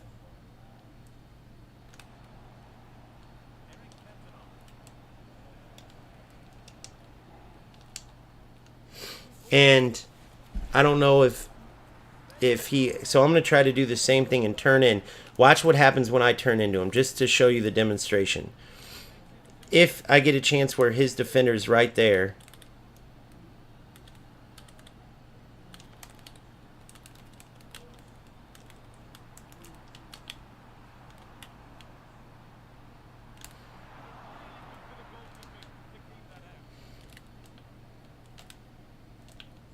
Look at that. Look at that. I mean, my player didn't even react to the ball right there. It's so obvious. It's not even funny.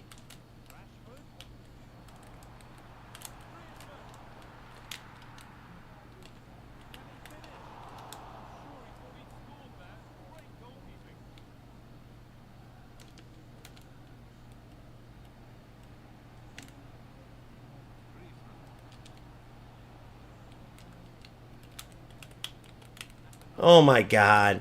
Then he just plays a pass into me. That's hilarious. Look, there it is again. He does it again. Turns into me. Again. Fucking losers. That's all these players are, bro. So yeah, how are you expecting me to believe that he doesn't know or that these players don't purposely win when that's what they do? Nobody would ever do that. Because then the player just takes the ball away. It's not like 26 where you guys don't know if you didn't play the beta, but even if you watch the leaked footage, you can see where now the AI won't just come win the ball like that. You actually have to have the skill to switch to the defender, to the player. If not, you'll get it stolen every time.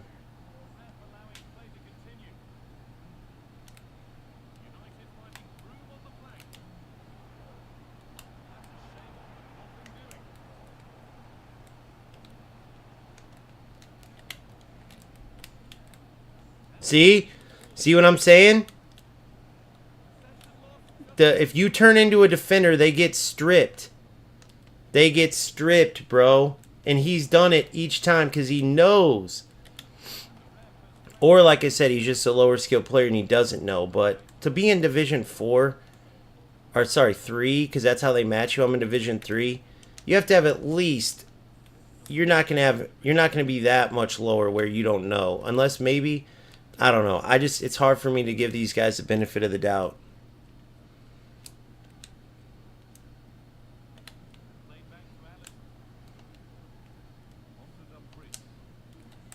If you're wondering why I'm playing the ball like this, I have to. It's my only chance to work it up the pitch. Look at the delay. I can't do anything.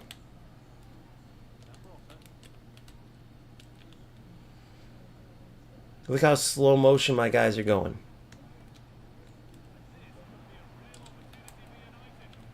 Look at that. Look at my Ronaldo running 5 seconds late. How is anybody supposed to play like this?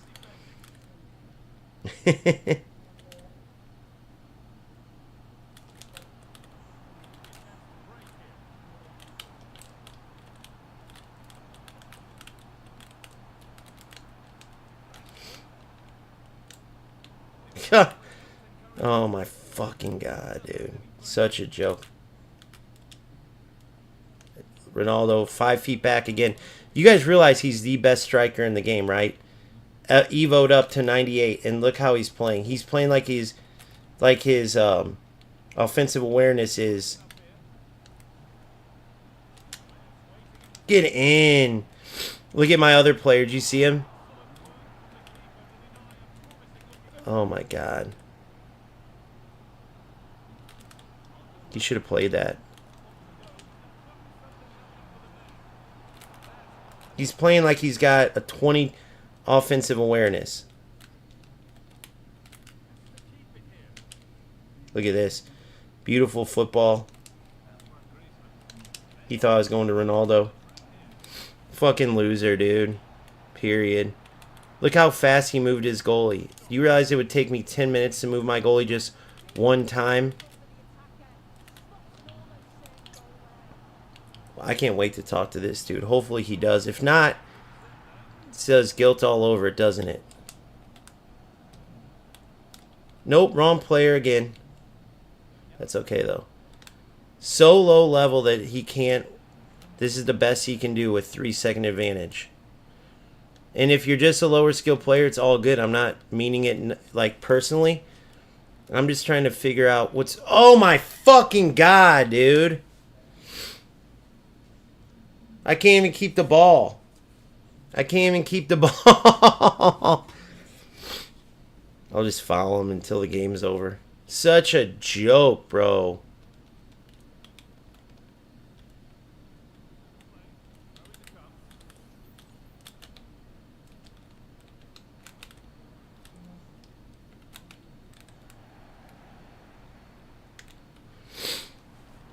Let's see if he scores it. That'd be funny. He's good at them. He might be able to.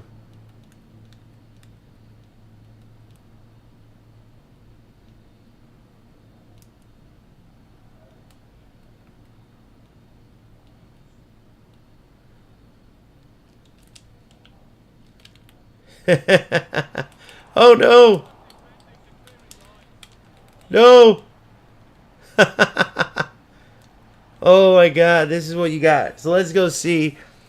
We just won a game with 3-second delay. Now, think about if I didn't have that. And this game's on live, so I'm going to tell him, go watch it.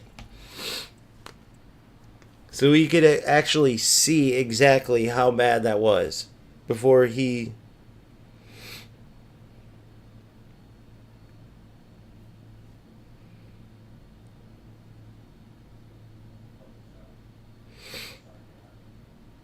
Let's see. New post from EA Sports. Let's see what it says.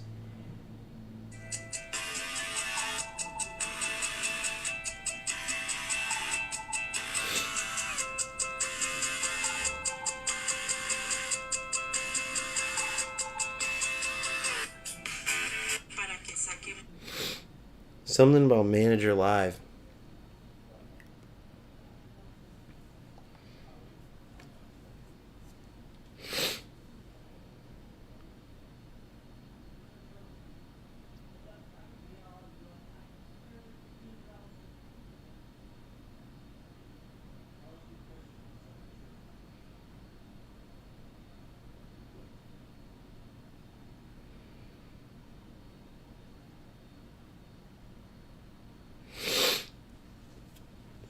The dude's name is Poopy Claps. Those are the names. Those are the names you have to watch out for. But anyway, whatever. Game over, got to win. But now you can see how bad FC25 is. I know it's crazy that I'm saying, yeah, so go buy FC26. That's why I wish they should have allowed players to show the beta because of how bad 25 is, because they have to know how bad this game is going to hurt their sales. I didn't even get a chance to fucking show you guys Bale. You couldn't tell that was Ronaldo for shit. I mean, his runs, did you see how delayed his runs and shit were? I mean, I'm just glad I won. But it doesn't help you with anything. It's not like playing delayed is preparing you for 26 because it's so fast paced. You're going to be so used to all this slow shit. So it doesn't help you in any way. That's why I'm playing the minimum games and getting out. I tested AA9's theory. I was like, maybe since everyone's playing champs, I can get a good game in Rivals without delay. Nope, that was dead wrong. But it also could have been that I matched somebody named Poopy Claps and pretty much all the losers are playing FC now and they caused the delay. Of course, this idiot won't answer. So we don't know. I wish, if it was me, guys, think about if it was you and someone's like, are you causing this delay? Wouldn't you be like, no, bro, this happens to me too? Or hell no, man, I'm sorry that's happened. It's not me. Why would you be, or like, damn, bro, call me lower skill player? Sorry there's delay, but I ain't causing this. Something.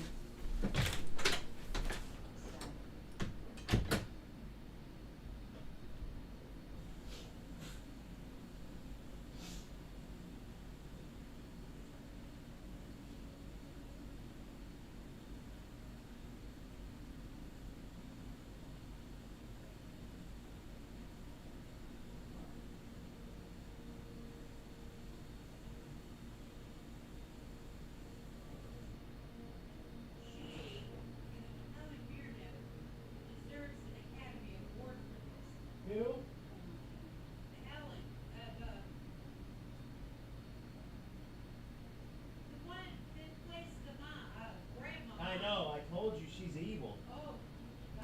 Hey, Yeah. who told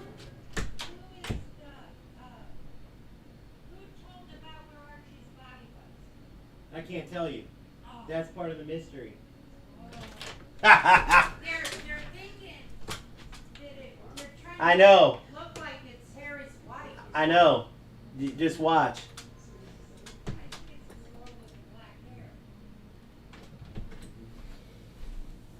All right. So nothing from Poopy Claps. Nothing at all from old Poopy. Unfortunately. Looks like a youngster, probably. So I get it, I guess. Oh, yeah, youngster for sure. But at least old enough. I mean, he knew what he was doing somewhat. Back in another game.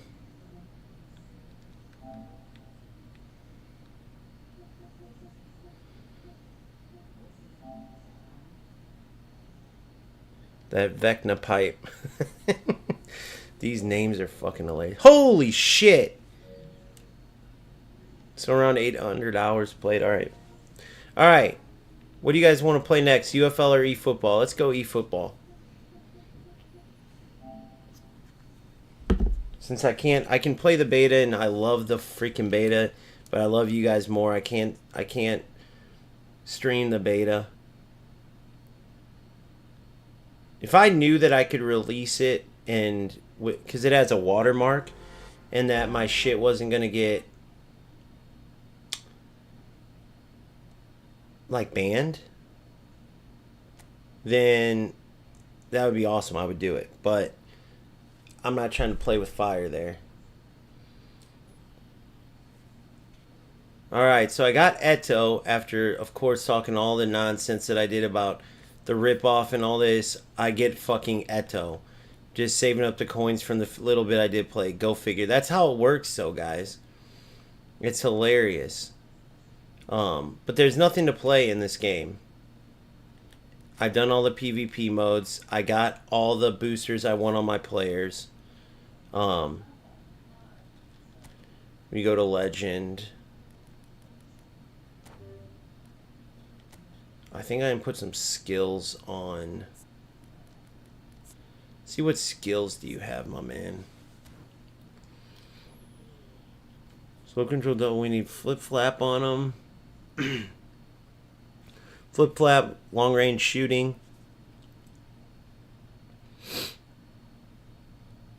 He's got the acceleration burst and phenomenal finishing are his two special skills. Alright, let's do this real quick. And the way they do this has to change too, man.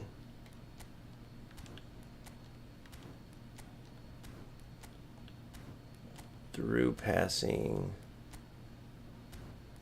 Might give him that.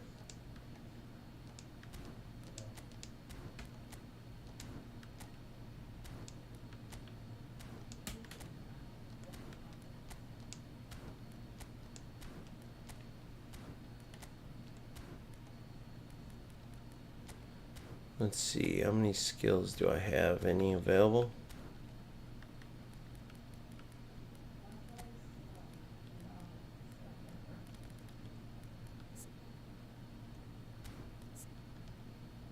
Five. Let's get our 5 skills. Long range curler is in the house.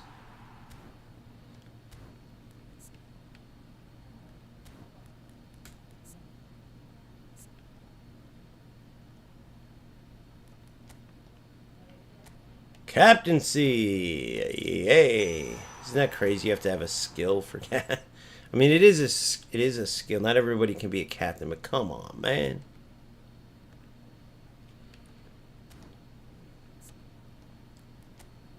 Man marking. I'm getting all bullshit, bro.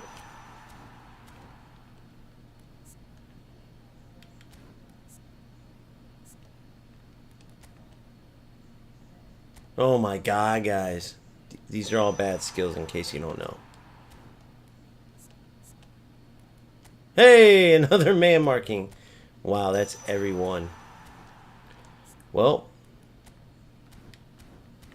long range curler. Does Johan have it or need it? Through passing. We want Eto to have through passing, don't we? Yeah, because these two got to have it, right? Yep, and Yep. Give it to old Sammy Eto'o.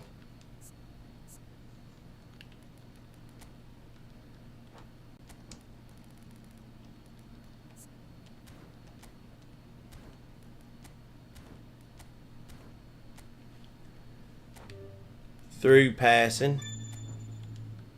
And he's got long range curler. They all do, don't they? Oh, let's see.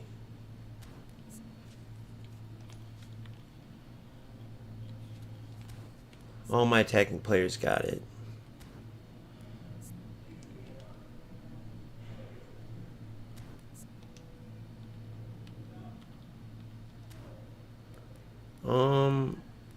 Super sub status. Give it to. He could end up being a starter.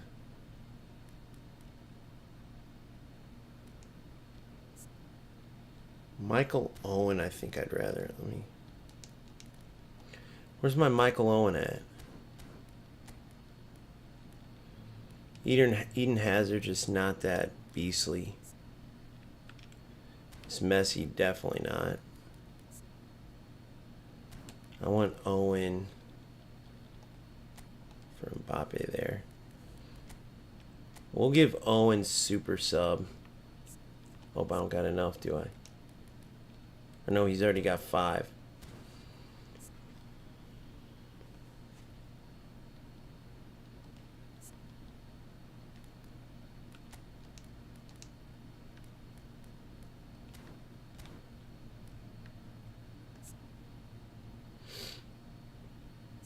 Yeah, whatever. Alright, let's finish this event off. So you guys can kind of see how shitty this game is. Now remember, they don't have any modes. They don't have anything outside the game. So they can never keep up with FC there. The thing that made me love this game when I really dove into it, shout out to Galfano after he told me give it a chance, look at it from this perspective. The passing sequences, the build-up, which FC 26 did great. The snappy passing, the beautiful sequences you can make, it's absolutely amazing. And you have what I believe inspired the direction FC went with that. eFootball is the originator. The weight of the passing, weight of the players, all is brilliant.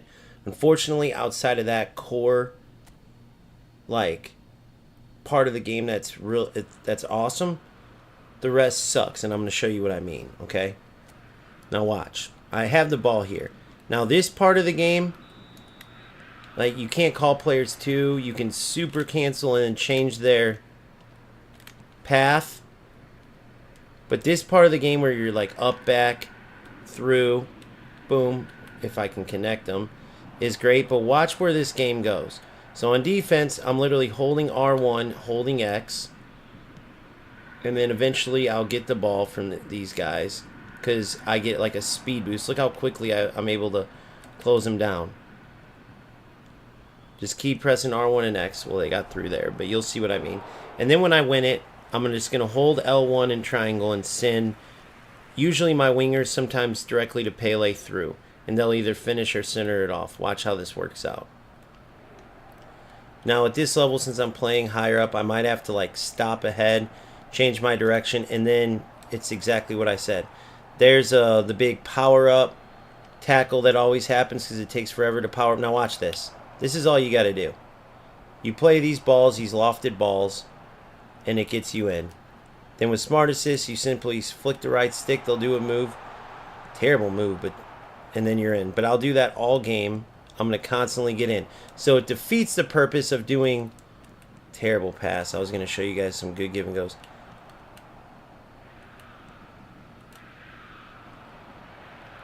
So look, I'm sending my AI, and they go win the ball. It's that simple.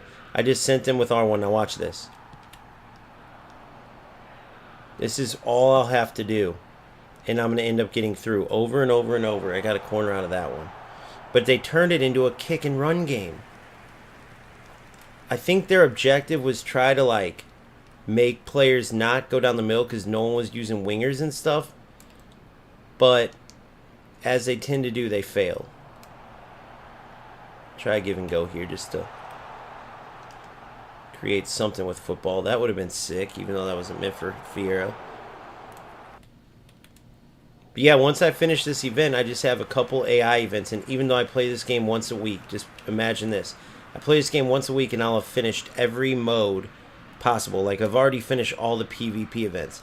I literally play like a game a week. 2 games a week. When I say play, this is like the longest session that I've had. I played like one other game, I think. No, this is it. I didn't even play. I used old footage for the video where I used the football footage.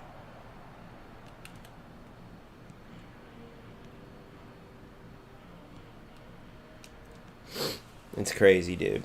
So that's what sucks is if they went right when they went left, let's put it that way, this game could have been so much better. But typically speaking, this type of passing and moving is the good parts about the game.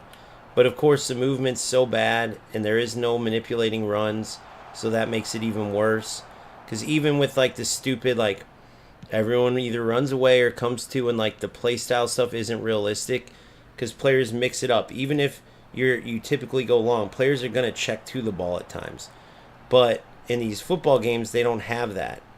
It should be based on player ID, like how often they check to and stuff. And then the good thing though is in EAFC, you can manipulate your runs so it fixes that. But in eFootball, you can't.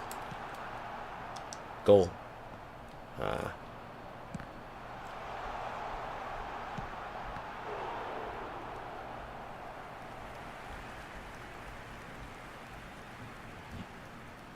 I'm going to try my old school play. So it's a little kind of unrealistic, but if you run this player away, watch what I do here. Then as he's running back up, boom, I play it. Now watch, I'm going to lay it back to Eto. Oh, now I'm going to still lay it to him. Touch and hit. Oh my God, it's so unrealistic how the defenders keep up with you there.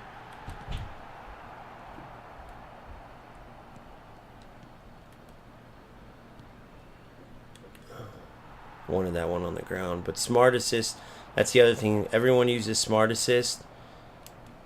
And if you guys don't know what that is, it's where the AI does everything for you. You press the buttons, they literally choose everything else. It's freaking hilarious. They'll even change the type of pass and everything. Basically, you press the buttons and they'll go, okay, you want to pass here? Here's the best chance you have of connecting the pass, right? It will choose what they deem as the best options. Look, this used to be the best part right here. What I just did there. Oh, like those passing sequences are the best. That would have been nice to finish. And you can create some cool goals like that. But like I said, you'll just have to take my word for it if you don't have the beta. FC26 is like the better version. Like playing this now, instead of wishing FC had this, because everything else in FC was better, now playing this makes me want to play the beta because it's just a better version of eFootball's passing. I promise you. You'll just have to see what I'm talking about.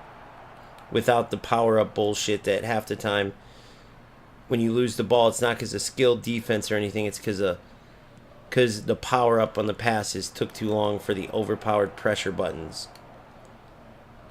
You'll see what I mean. Like, watch, I'm just going to bum rush them. And see what I mean? I can win the ball back. No skill whatsoever. I just quickly ran at him as fast as I can to get the ball. That was it. And I'll keep doing that. And I'll keep winning the ball. See what I'm saying? I'll just... Oh, well, that time... Boom. Boom. Again, the AI chose to put that in the air. Not me. But it's pointless playing without smart assist because every opponent you play uses it.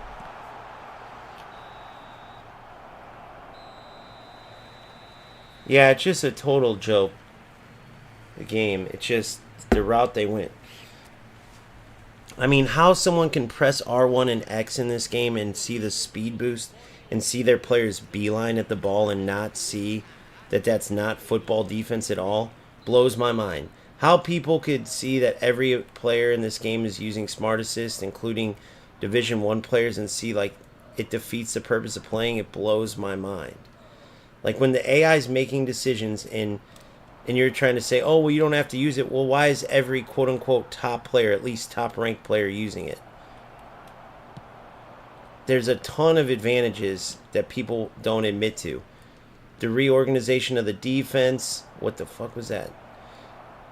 The auto clearances, the way they have those extra animations, they'll clear the ball off the line.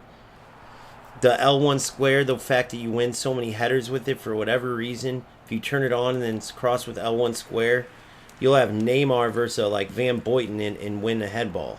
It's crazy.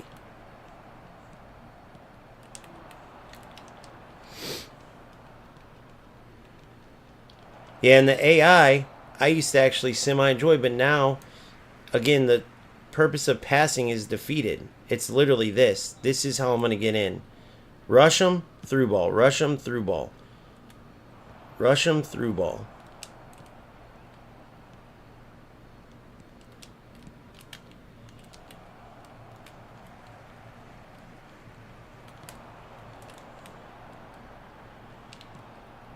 Look at that. Oh! Should have stayed a little more outside. I'm trying to make this play work this time. Run out with Eto. Let him run him back in. Boom. There it is. Goal. Told you.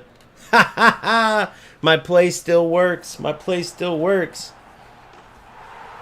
Get Division 3, Division... I know. That's what I'm trying to say. Eto comes through on my famous set piece, boys. Perfect. Thing's been working since 94. And now flick-ons are back in 26, by the way, too. Flick-ons... well, actually, I don't even remember ever in FC. They were more direct. But unrealistic still. Like, even though you can mark it so it's not as big of a problem...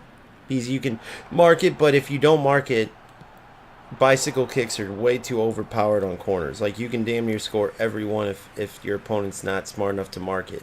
But since you can mark it, it wasn't like a crazy must-fix problem. Look at this. Goal. He had hours there to shoot.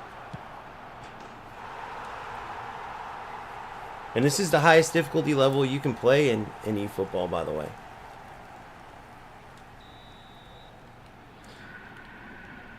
Yeah, having Pele, I do think an advanced forward would work better, but Pele is an absolute monster. I do love him.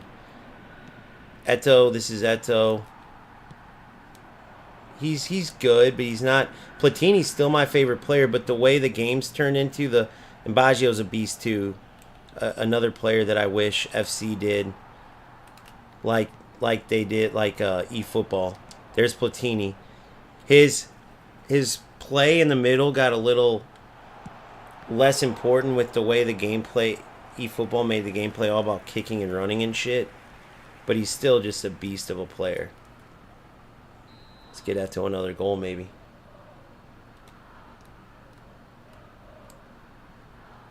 Pull him in. Boom. Look at it. Perfect. There it is. Again. Look at it. Goal. Oh, a little too slow. Good. Ay, caramba.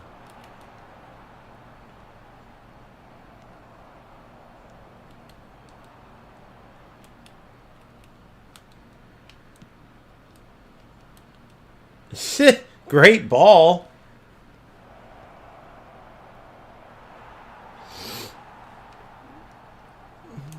Come on, baby.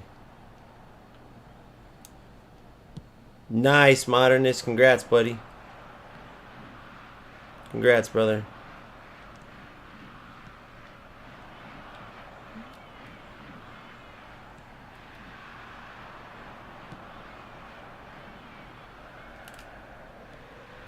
I shouldn't have cut it. I tried to get fancy because I was up. I just wanted to experiment. So this used to be the meta. Like, or sorry, the best part about eFootball is these plays right here. What kind of shot was that? I did a finesse. Like those type of passing plays used to be the shit. Like watch this. Boom. Oh. Boom. Boom.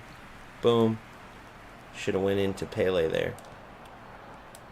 Oh, that's what I get.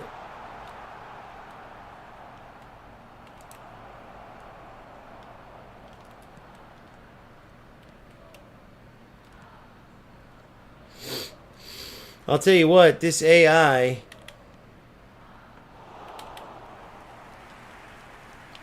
What the hell is putting the ball down again? I thought it was double tapping R1.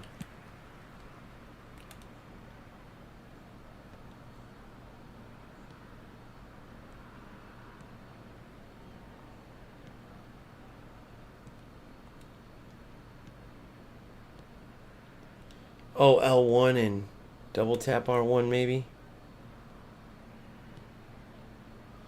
I always forget to put the ball down with the keeper in FC.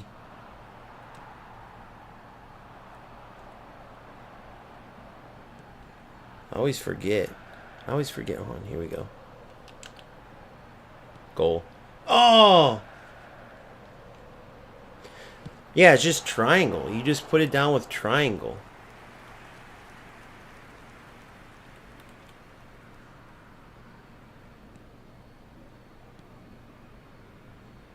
Oh, this is the whole player one. Yeah, I was talking about how I'm never spending money, and then I hadn't been spending. I just been collecting everything. Next thing you know, I pack Eto. It was crazy. Hey, how do you put the ball down with the keeper in eFootball? Because in FC, it's triangle. Is it double tap triangle? I forgot. Or is it double tap like... How do you put the ball down with them?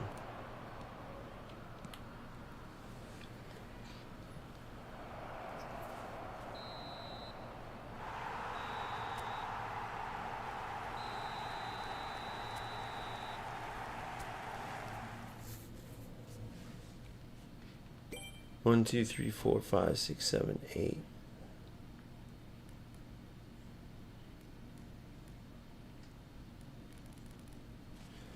No players, no nothing, just this shit. It's crazy to me.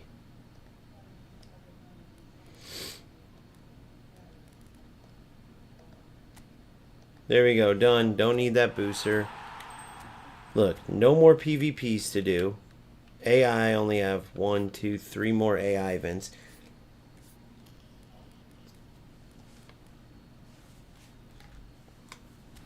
I don't know, man. The game is just toast.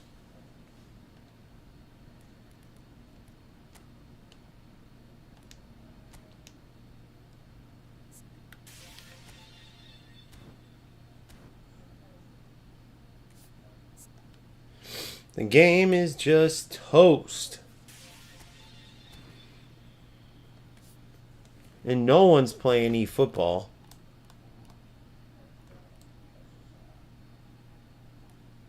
So that's toast as well.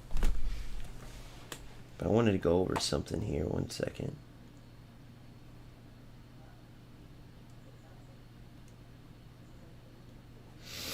Let me pull this up.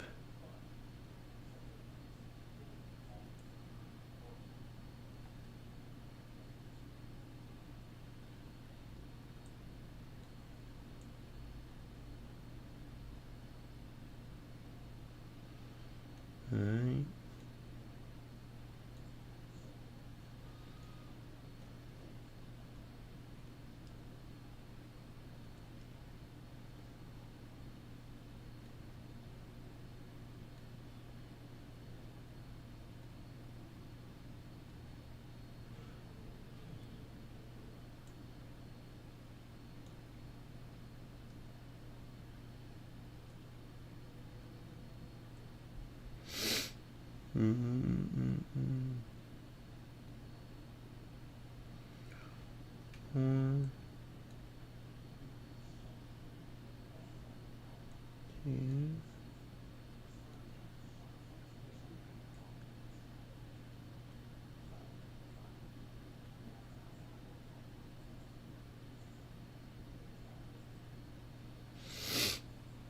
All right, perfect. I gotta make sure this is on here so you guys can't do me in.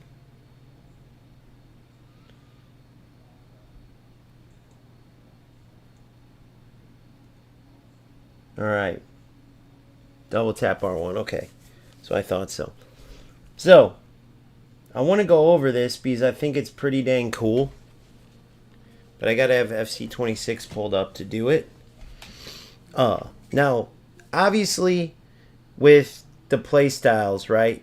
I wish FC would change that more, because possession, they do okay, right? I don't like eFootball's possession where everyone just comes to the ball. EAFC is a little bit better, but their quick counter, everyone just runs away from the ball, right? They're balanced. It's a little bit going away, a little bit coming to, so that one's okay, right? And then obviously they have in eFootball like the out wide part where everyone runs wide. The problem with all these play styles that affect your player's movement is that there's no complexity to them. The players are either all running away or all coming to the ball, right? And when I say running away, that could mean out wide running away from the ball or possession where they're running to the ball. The bottom line is real football just isn't like that, okay? It just is not like that. So you have to have what EAFC has, which is the ability to manipulate your runs. L1 to send players, R1 to have them come close, right? And then you also have player lock, and you can run players wherever you want. The thing is, though, you want to get ahead of your opponent. You don't want them to be able to react, player switch, and defend spaces. So the quicker you're able to play the pass, the better, which means good movement off the jump comes in handy, right? So that's what I want to go over, is that whenever you're in a game and you're choosing like your play style and stuff, that's not going to be the biggest decider on if you do good. Neither is the formation that you're using. Because whether you're using, let's say you use counter, or you use short passing, balanced, which by the way, short passing is basically like possession, players coming to, balance, a little bit of both, coming to, running away, you're still going to have to manipulate your runs. The AI movement just isn't strong enough yet. Now, that's where the individual player's role comes in, right? For eFootball, that would be like poacher or attacking fullback or hole player. For FC, that's literally their role. Whether it's winger, inside forward, fullback, whatever. That's the difference. So, even though I wish they would have, or I hope I should say, they get to a point where they remove the build-up style. All right? Remove that completely, or it could just be a loose, like, all right, you have possession-based, long ball, right? Or you could have mix, and that just gives them that general basis. If it's long ball, then if there's a 50-50 chance on the run, you're going for long. But it can't be that every time you have the ball, you just run away, right? But then you have player roles, which can also be restrictive. For instance, Salah, let's say Salah's the number 2 right here. If he's a winger in FC, that means he's just going to stay out here. Again, thank God you can manipulate his run. In eFootball, you can't, though. In eFootball, all you can do is, he's making these runs all day, is you can super cancel after you played the pass and move their direction. Well, it doesn't always work out that way. Sometimes you want this player to make that run, and it might even be a dummy run. Or make that run and then you play the pass because you want the pass to come in this area. When all you can do is press super cancel, you don't have that freedom, right? So even though they have the team play style, which let's say you go quick counter in FC and what's it called? It's just called counter in FC, quick counter in eFootball, okay? So both of those, counter in FC, quick counter in eFootball, your players are running away. Everyone just runs away. Then you have their individual role. Well, let's say you have counter, but you have this player as a target forward. Okay? Target forward is where they're going to stay here, back to goal, against the last defender. They're going to receive the ball and look to lay it off at their feet, right? The problem with this is when you use something like target forward, it can limit the runs the players make. A lot of times you'll have the ball, like right here. Let's just pretend I'm running with this 11 and I'm here. And this player, as a target man or target forward in FC, will still just be standing there. In real life, that player would have spun out and made a run. So in FC, I can do that. I can literally press L1. The only thing I wish is that the run was realistic where they spun out. Instead, it'll just turn around and run back. And unfortunately, if you're not really quick, they can easily be offsides. A real forward will spin. Now, I haven't been able to see this in the beta, but they did show a preview in, you guys can see for yourself. I think it's the deep dive. No, like in the trailer. They showed this animation where this player does this. Checks too hard, spins out and goes. So a hard check, then runs. That's what we need more of, right? Say my cam has the ball, I'm playing a 4-2-3-1 wide. My opponent's in the blue is in a 4-2-1-3. So say the ball is here with my deep line playmaker. If this player comes hard checks in, play to his feet, lay it off here. This player's making run in as inside forward, so is this player. These players are all going to be slid and pushed over, right? This player just laid the ball back. If this player's running in and he spins out, right? Depending where these two are covered, I can play this ball or I can loop in this ball here for an up, back, and through, right? But unfortunately, you don't have those check away hard checks too, and then they make a different run. That's where video game football doesn't match exactly real football, but at least with the manipulation of runs, I can have this player come to. I can even have him come to at an angle, meaning I can have him come to out this way, and they're going to follow him, and then I can either still play his feet, and he can lay it back to me, then I could spray through, or when I make him come to diagonal and pull this mark out, now I can play this through ball in, right? And so the ability to manipulate your runs to get around the restrictions of both team play styles and individual player roles is one of the biggest ruiners of eFootball. It is one of the biggest things holding back, because just having super cancel isn't enough to take off the restrictiveness of these football games with these team play styles and team player roles. So what would be my fix for this? Okay? It would be, now instead of my whole team runs forward, comes to, I'd have a loose play style still. Okay, so like generally speaking, we want to go for long balls. Let's just say I have a counter, or they change it to long ball counter, whatever. Whether you're playing eFootball or FC. So all my players are going to know that we want to go long or run away or play through into space as much as possible.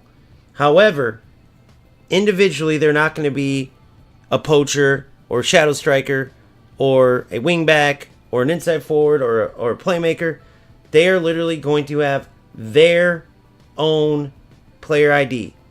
Holland will play like Holland. They take his stats, how much he's checking to, how much he's making runs away, his general play, and they create, that's Erling Haaland. He'll play like Erling Haaland. Salah. He'll play like Salah. He's going to make runs this way. He's going to make some cuts in. Sometimes he'll get the ball out to feet, then run inside with it. Sometimes he'll get the ball in this area. He'll make runs first, then get the ball. Right? Sometimes he's a setup man. Sometimes he's an assist man. Now, FC did a good job of taking the position restriction away, where you had to almost use that player in the exact position of that card, which held him back. I mean, there was some that could play left wing, not left mid, or they could play left mid, left wing, but not right wing. Like, come on, bro. If you can play right mid, you can play right wing. Like the ones in, I'll give you an eFootball example. The players that can play center forward, but not secondary striker, shut the front door. Or they can play secondary striker, but not center forward. Give me a break. So at least FC made the route where, like, Salah now can play like winger, cam, everything, most likely. Right? I can't give it up how, like, you've seen the beta leaks. There's leaks where his player of the week card has the cam ability. Now, let's see if his gold card has it, but I know for a fact that a lot of these cards they leaked, they got rid of that restrictiveness of the position. However, take it a step further. Give these players IDs. Van Dijk, don't have a ball-playing defender or a stopper or a destroyer if it's eFootball, or a build-up player. Have a Van Dijk plays like Van Dijk. And I know it's a numbers thing, so all you would do to do this, okay, is take the percentages, right? So if my opponent has the ball here and this player's beat, there's some center backs that are going right after it. I don't care. Cover for me here. There's others that are going to stay centralized and wait for this player to come in, and then, okay, now I'm going to defend you here. A destroyer or a build-up man or whatever it is. How about just stat-wise, based on what you know about Van Dijk, the chances of him going straight out or him being more conservative, that's how you make their player ID. Because you can only control one player at a time. So even though your AI, especially defensively, they can't just go and make tackles for you anymore, you have to work with switching to the players that you control, and their player ID is going to dictate the most, give you the biggest like impact on the head start that you get defensively and offensively. Meaning this defender's beat, these players are all coming up to attack. If you're controlling whoever you have here, your right back, let's say it's Thuram.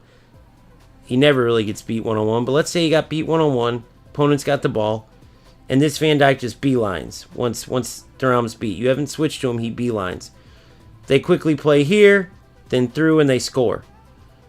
And you weren't aware that Van Dijk was going to make that run out there.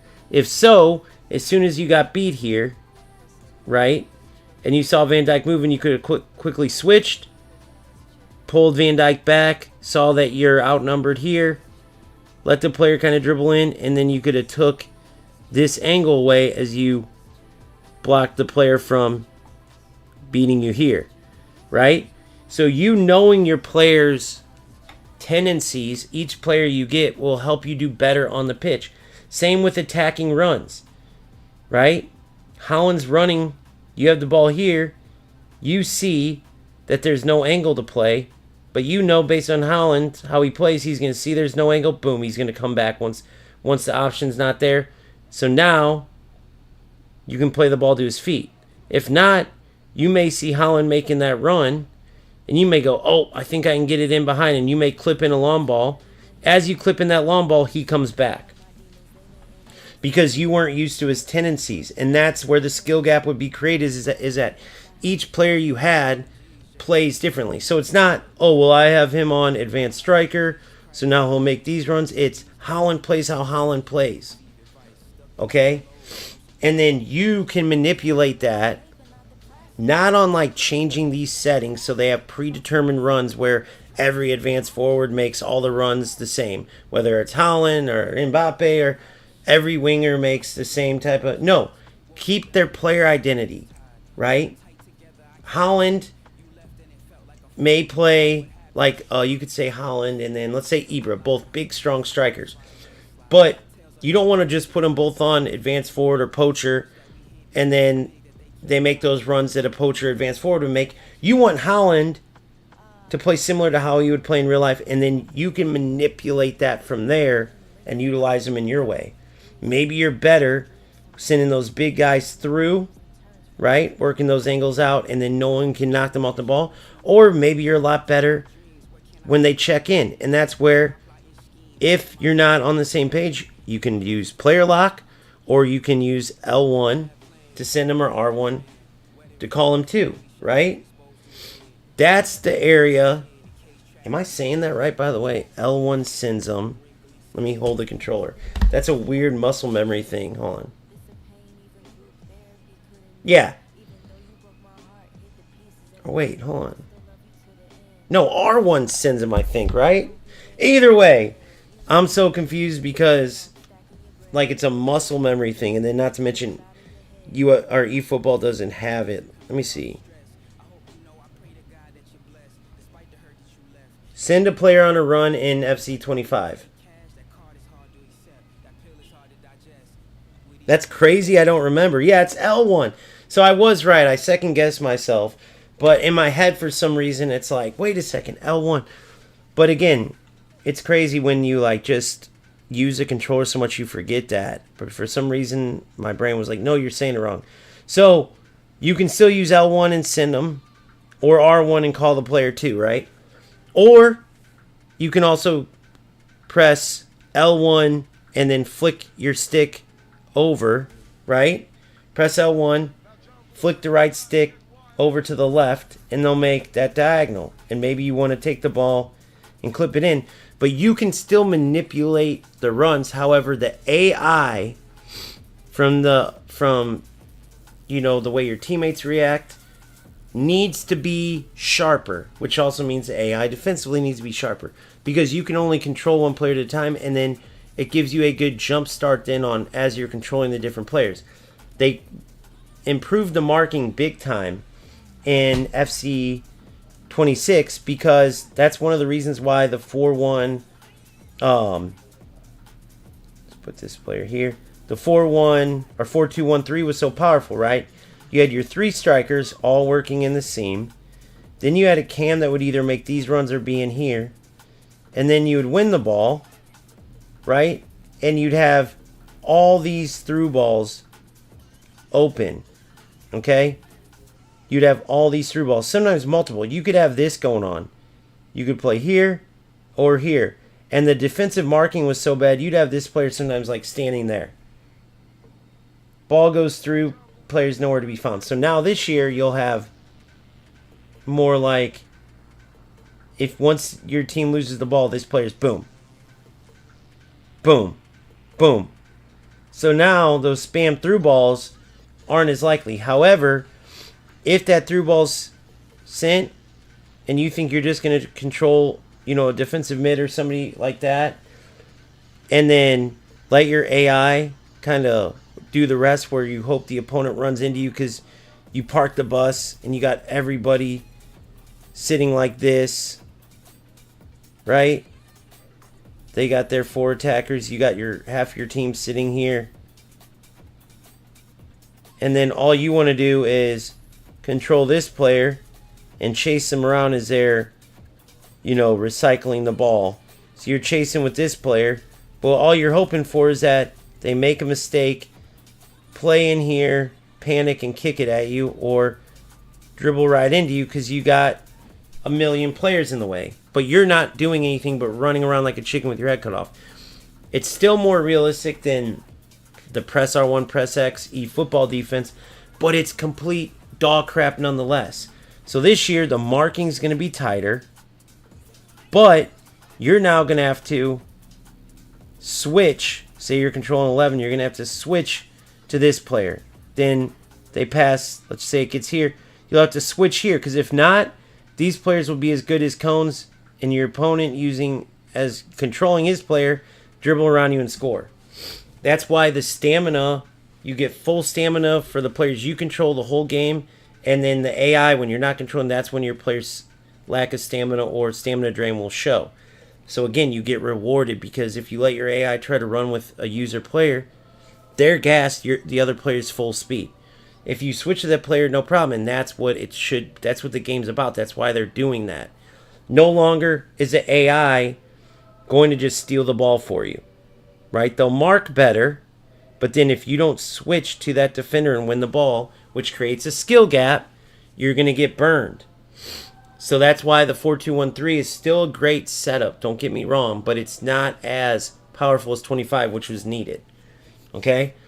So I just wanted to go over this because for now, we don't have each individual unique player ID, which I know would be a lot of work. I get it. But once you have that initial player ID, think about it. The way Mbappe plays doesn't really change. So once you have that one player ID, that 1 year where you get everybody's player ID in, you don't really got to tweak it from there.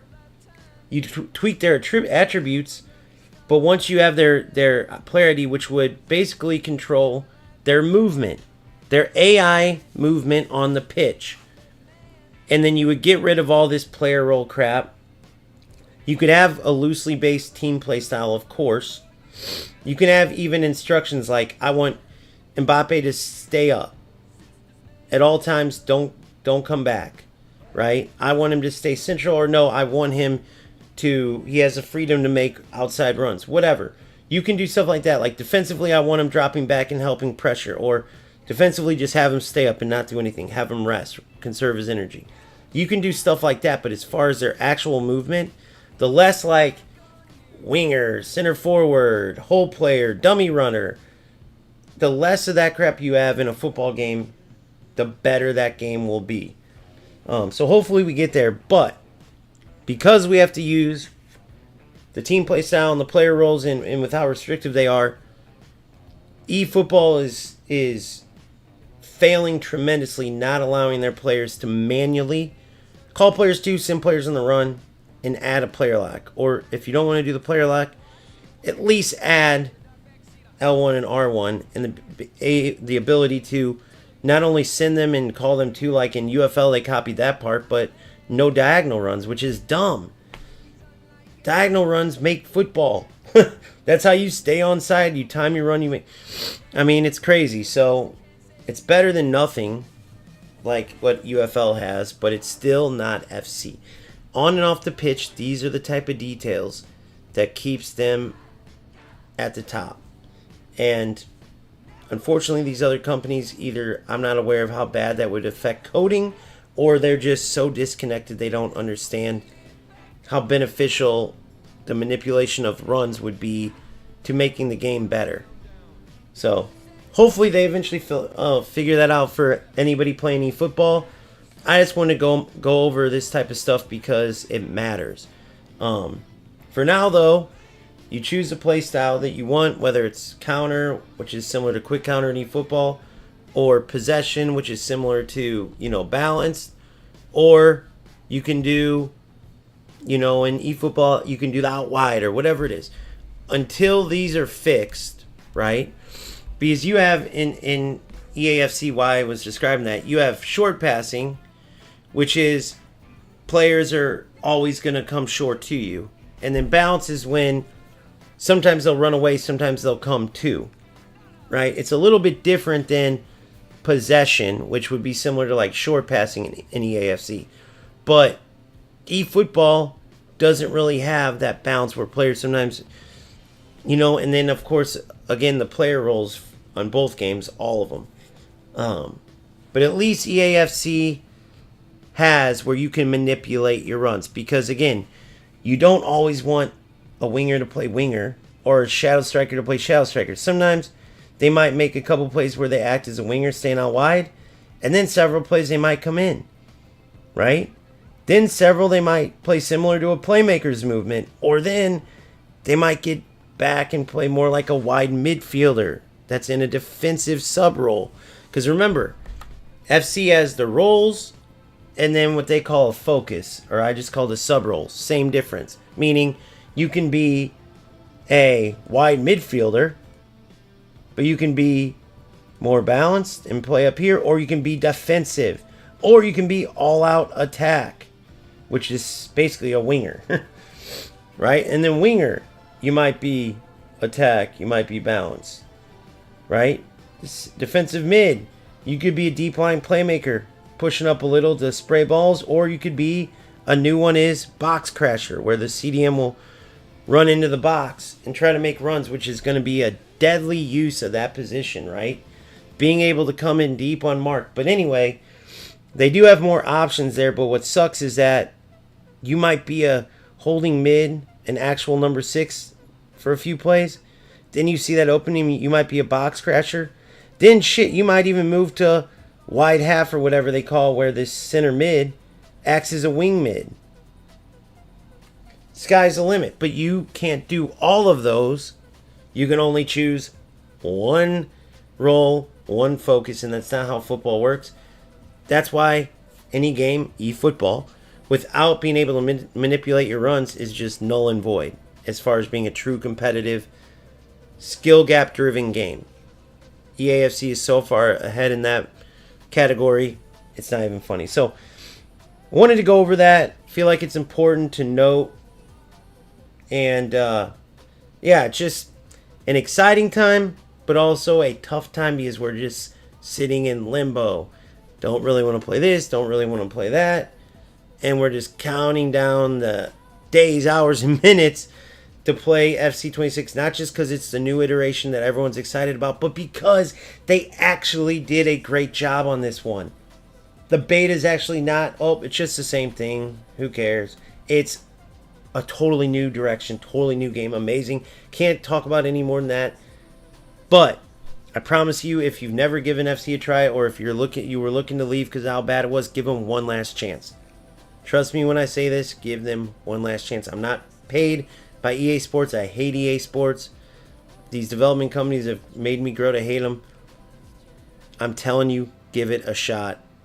It's going to be a heck of a game. I will see you guys next time. Make sure you liked the video if you enjoyed it. Make sure you subscribe to the channel if you haven't already. I appreciate you guys more than you know. See ya next time. Peace.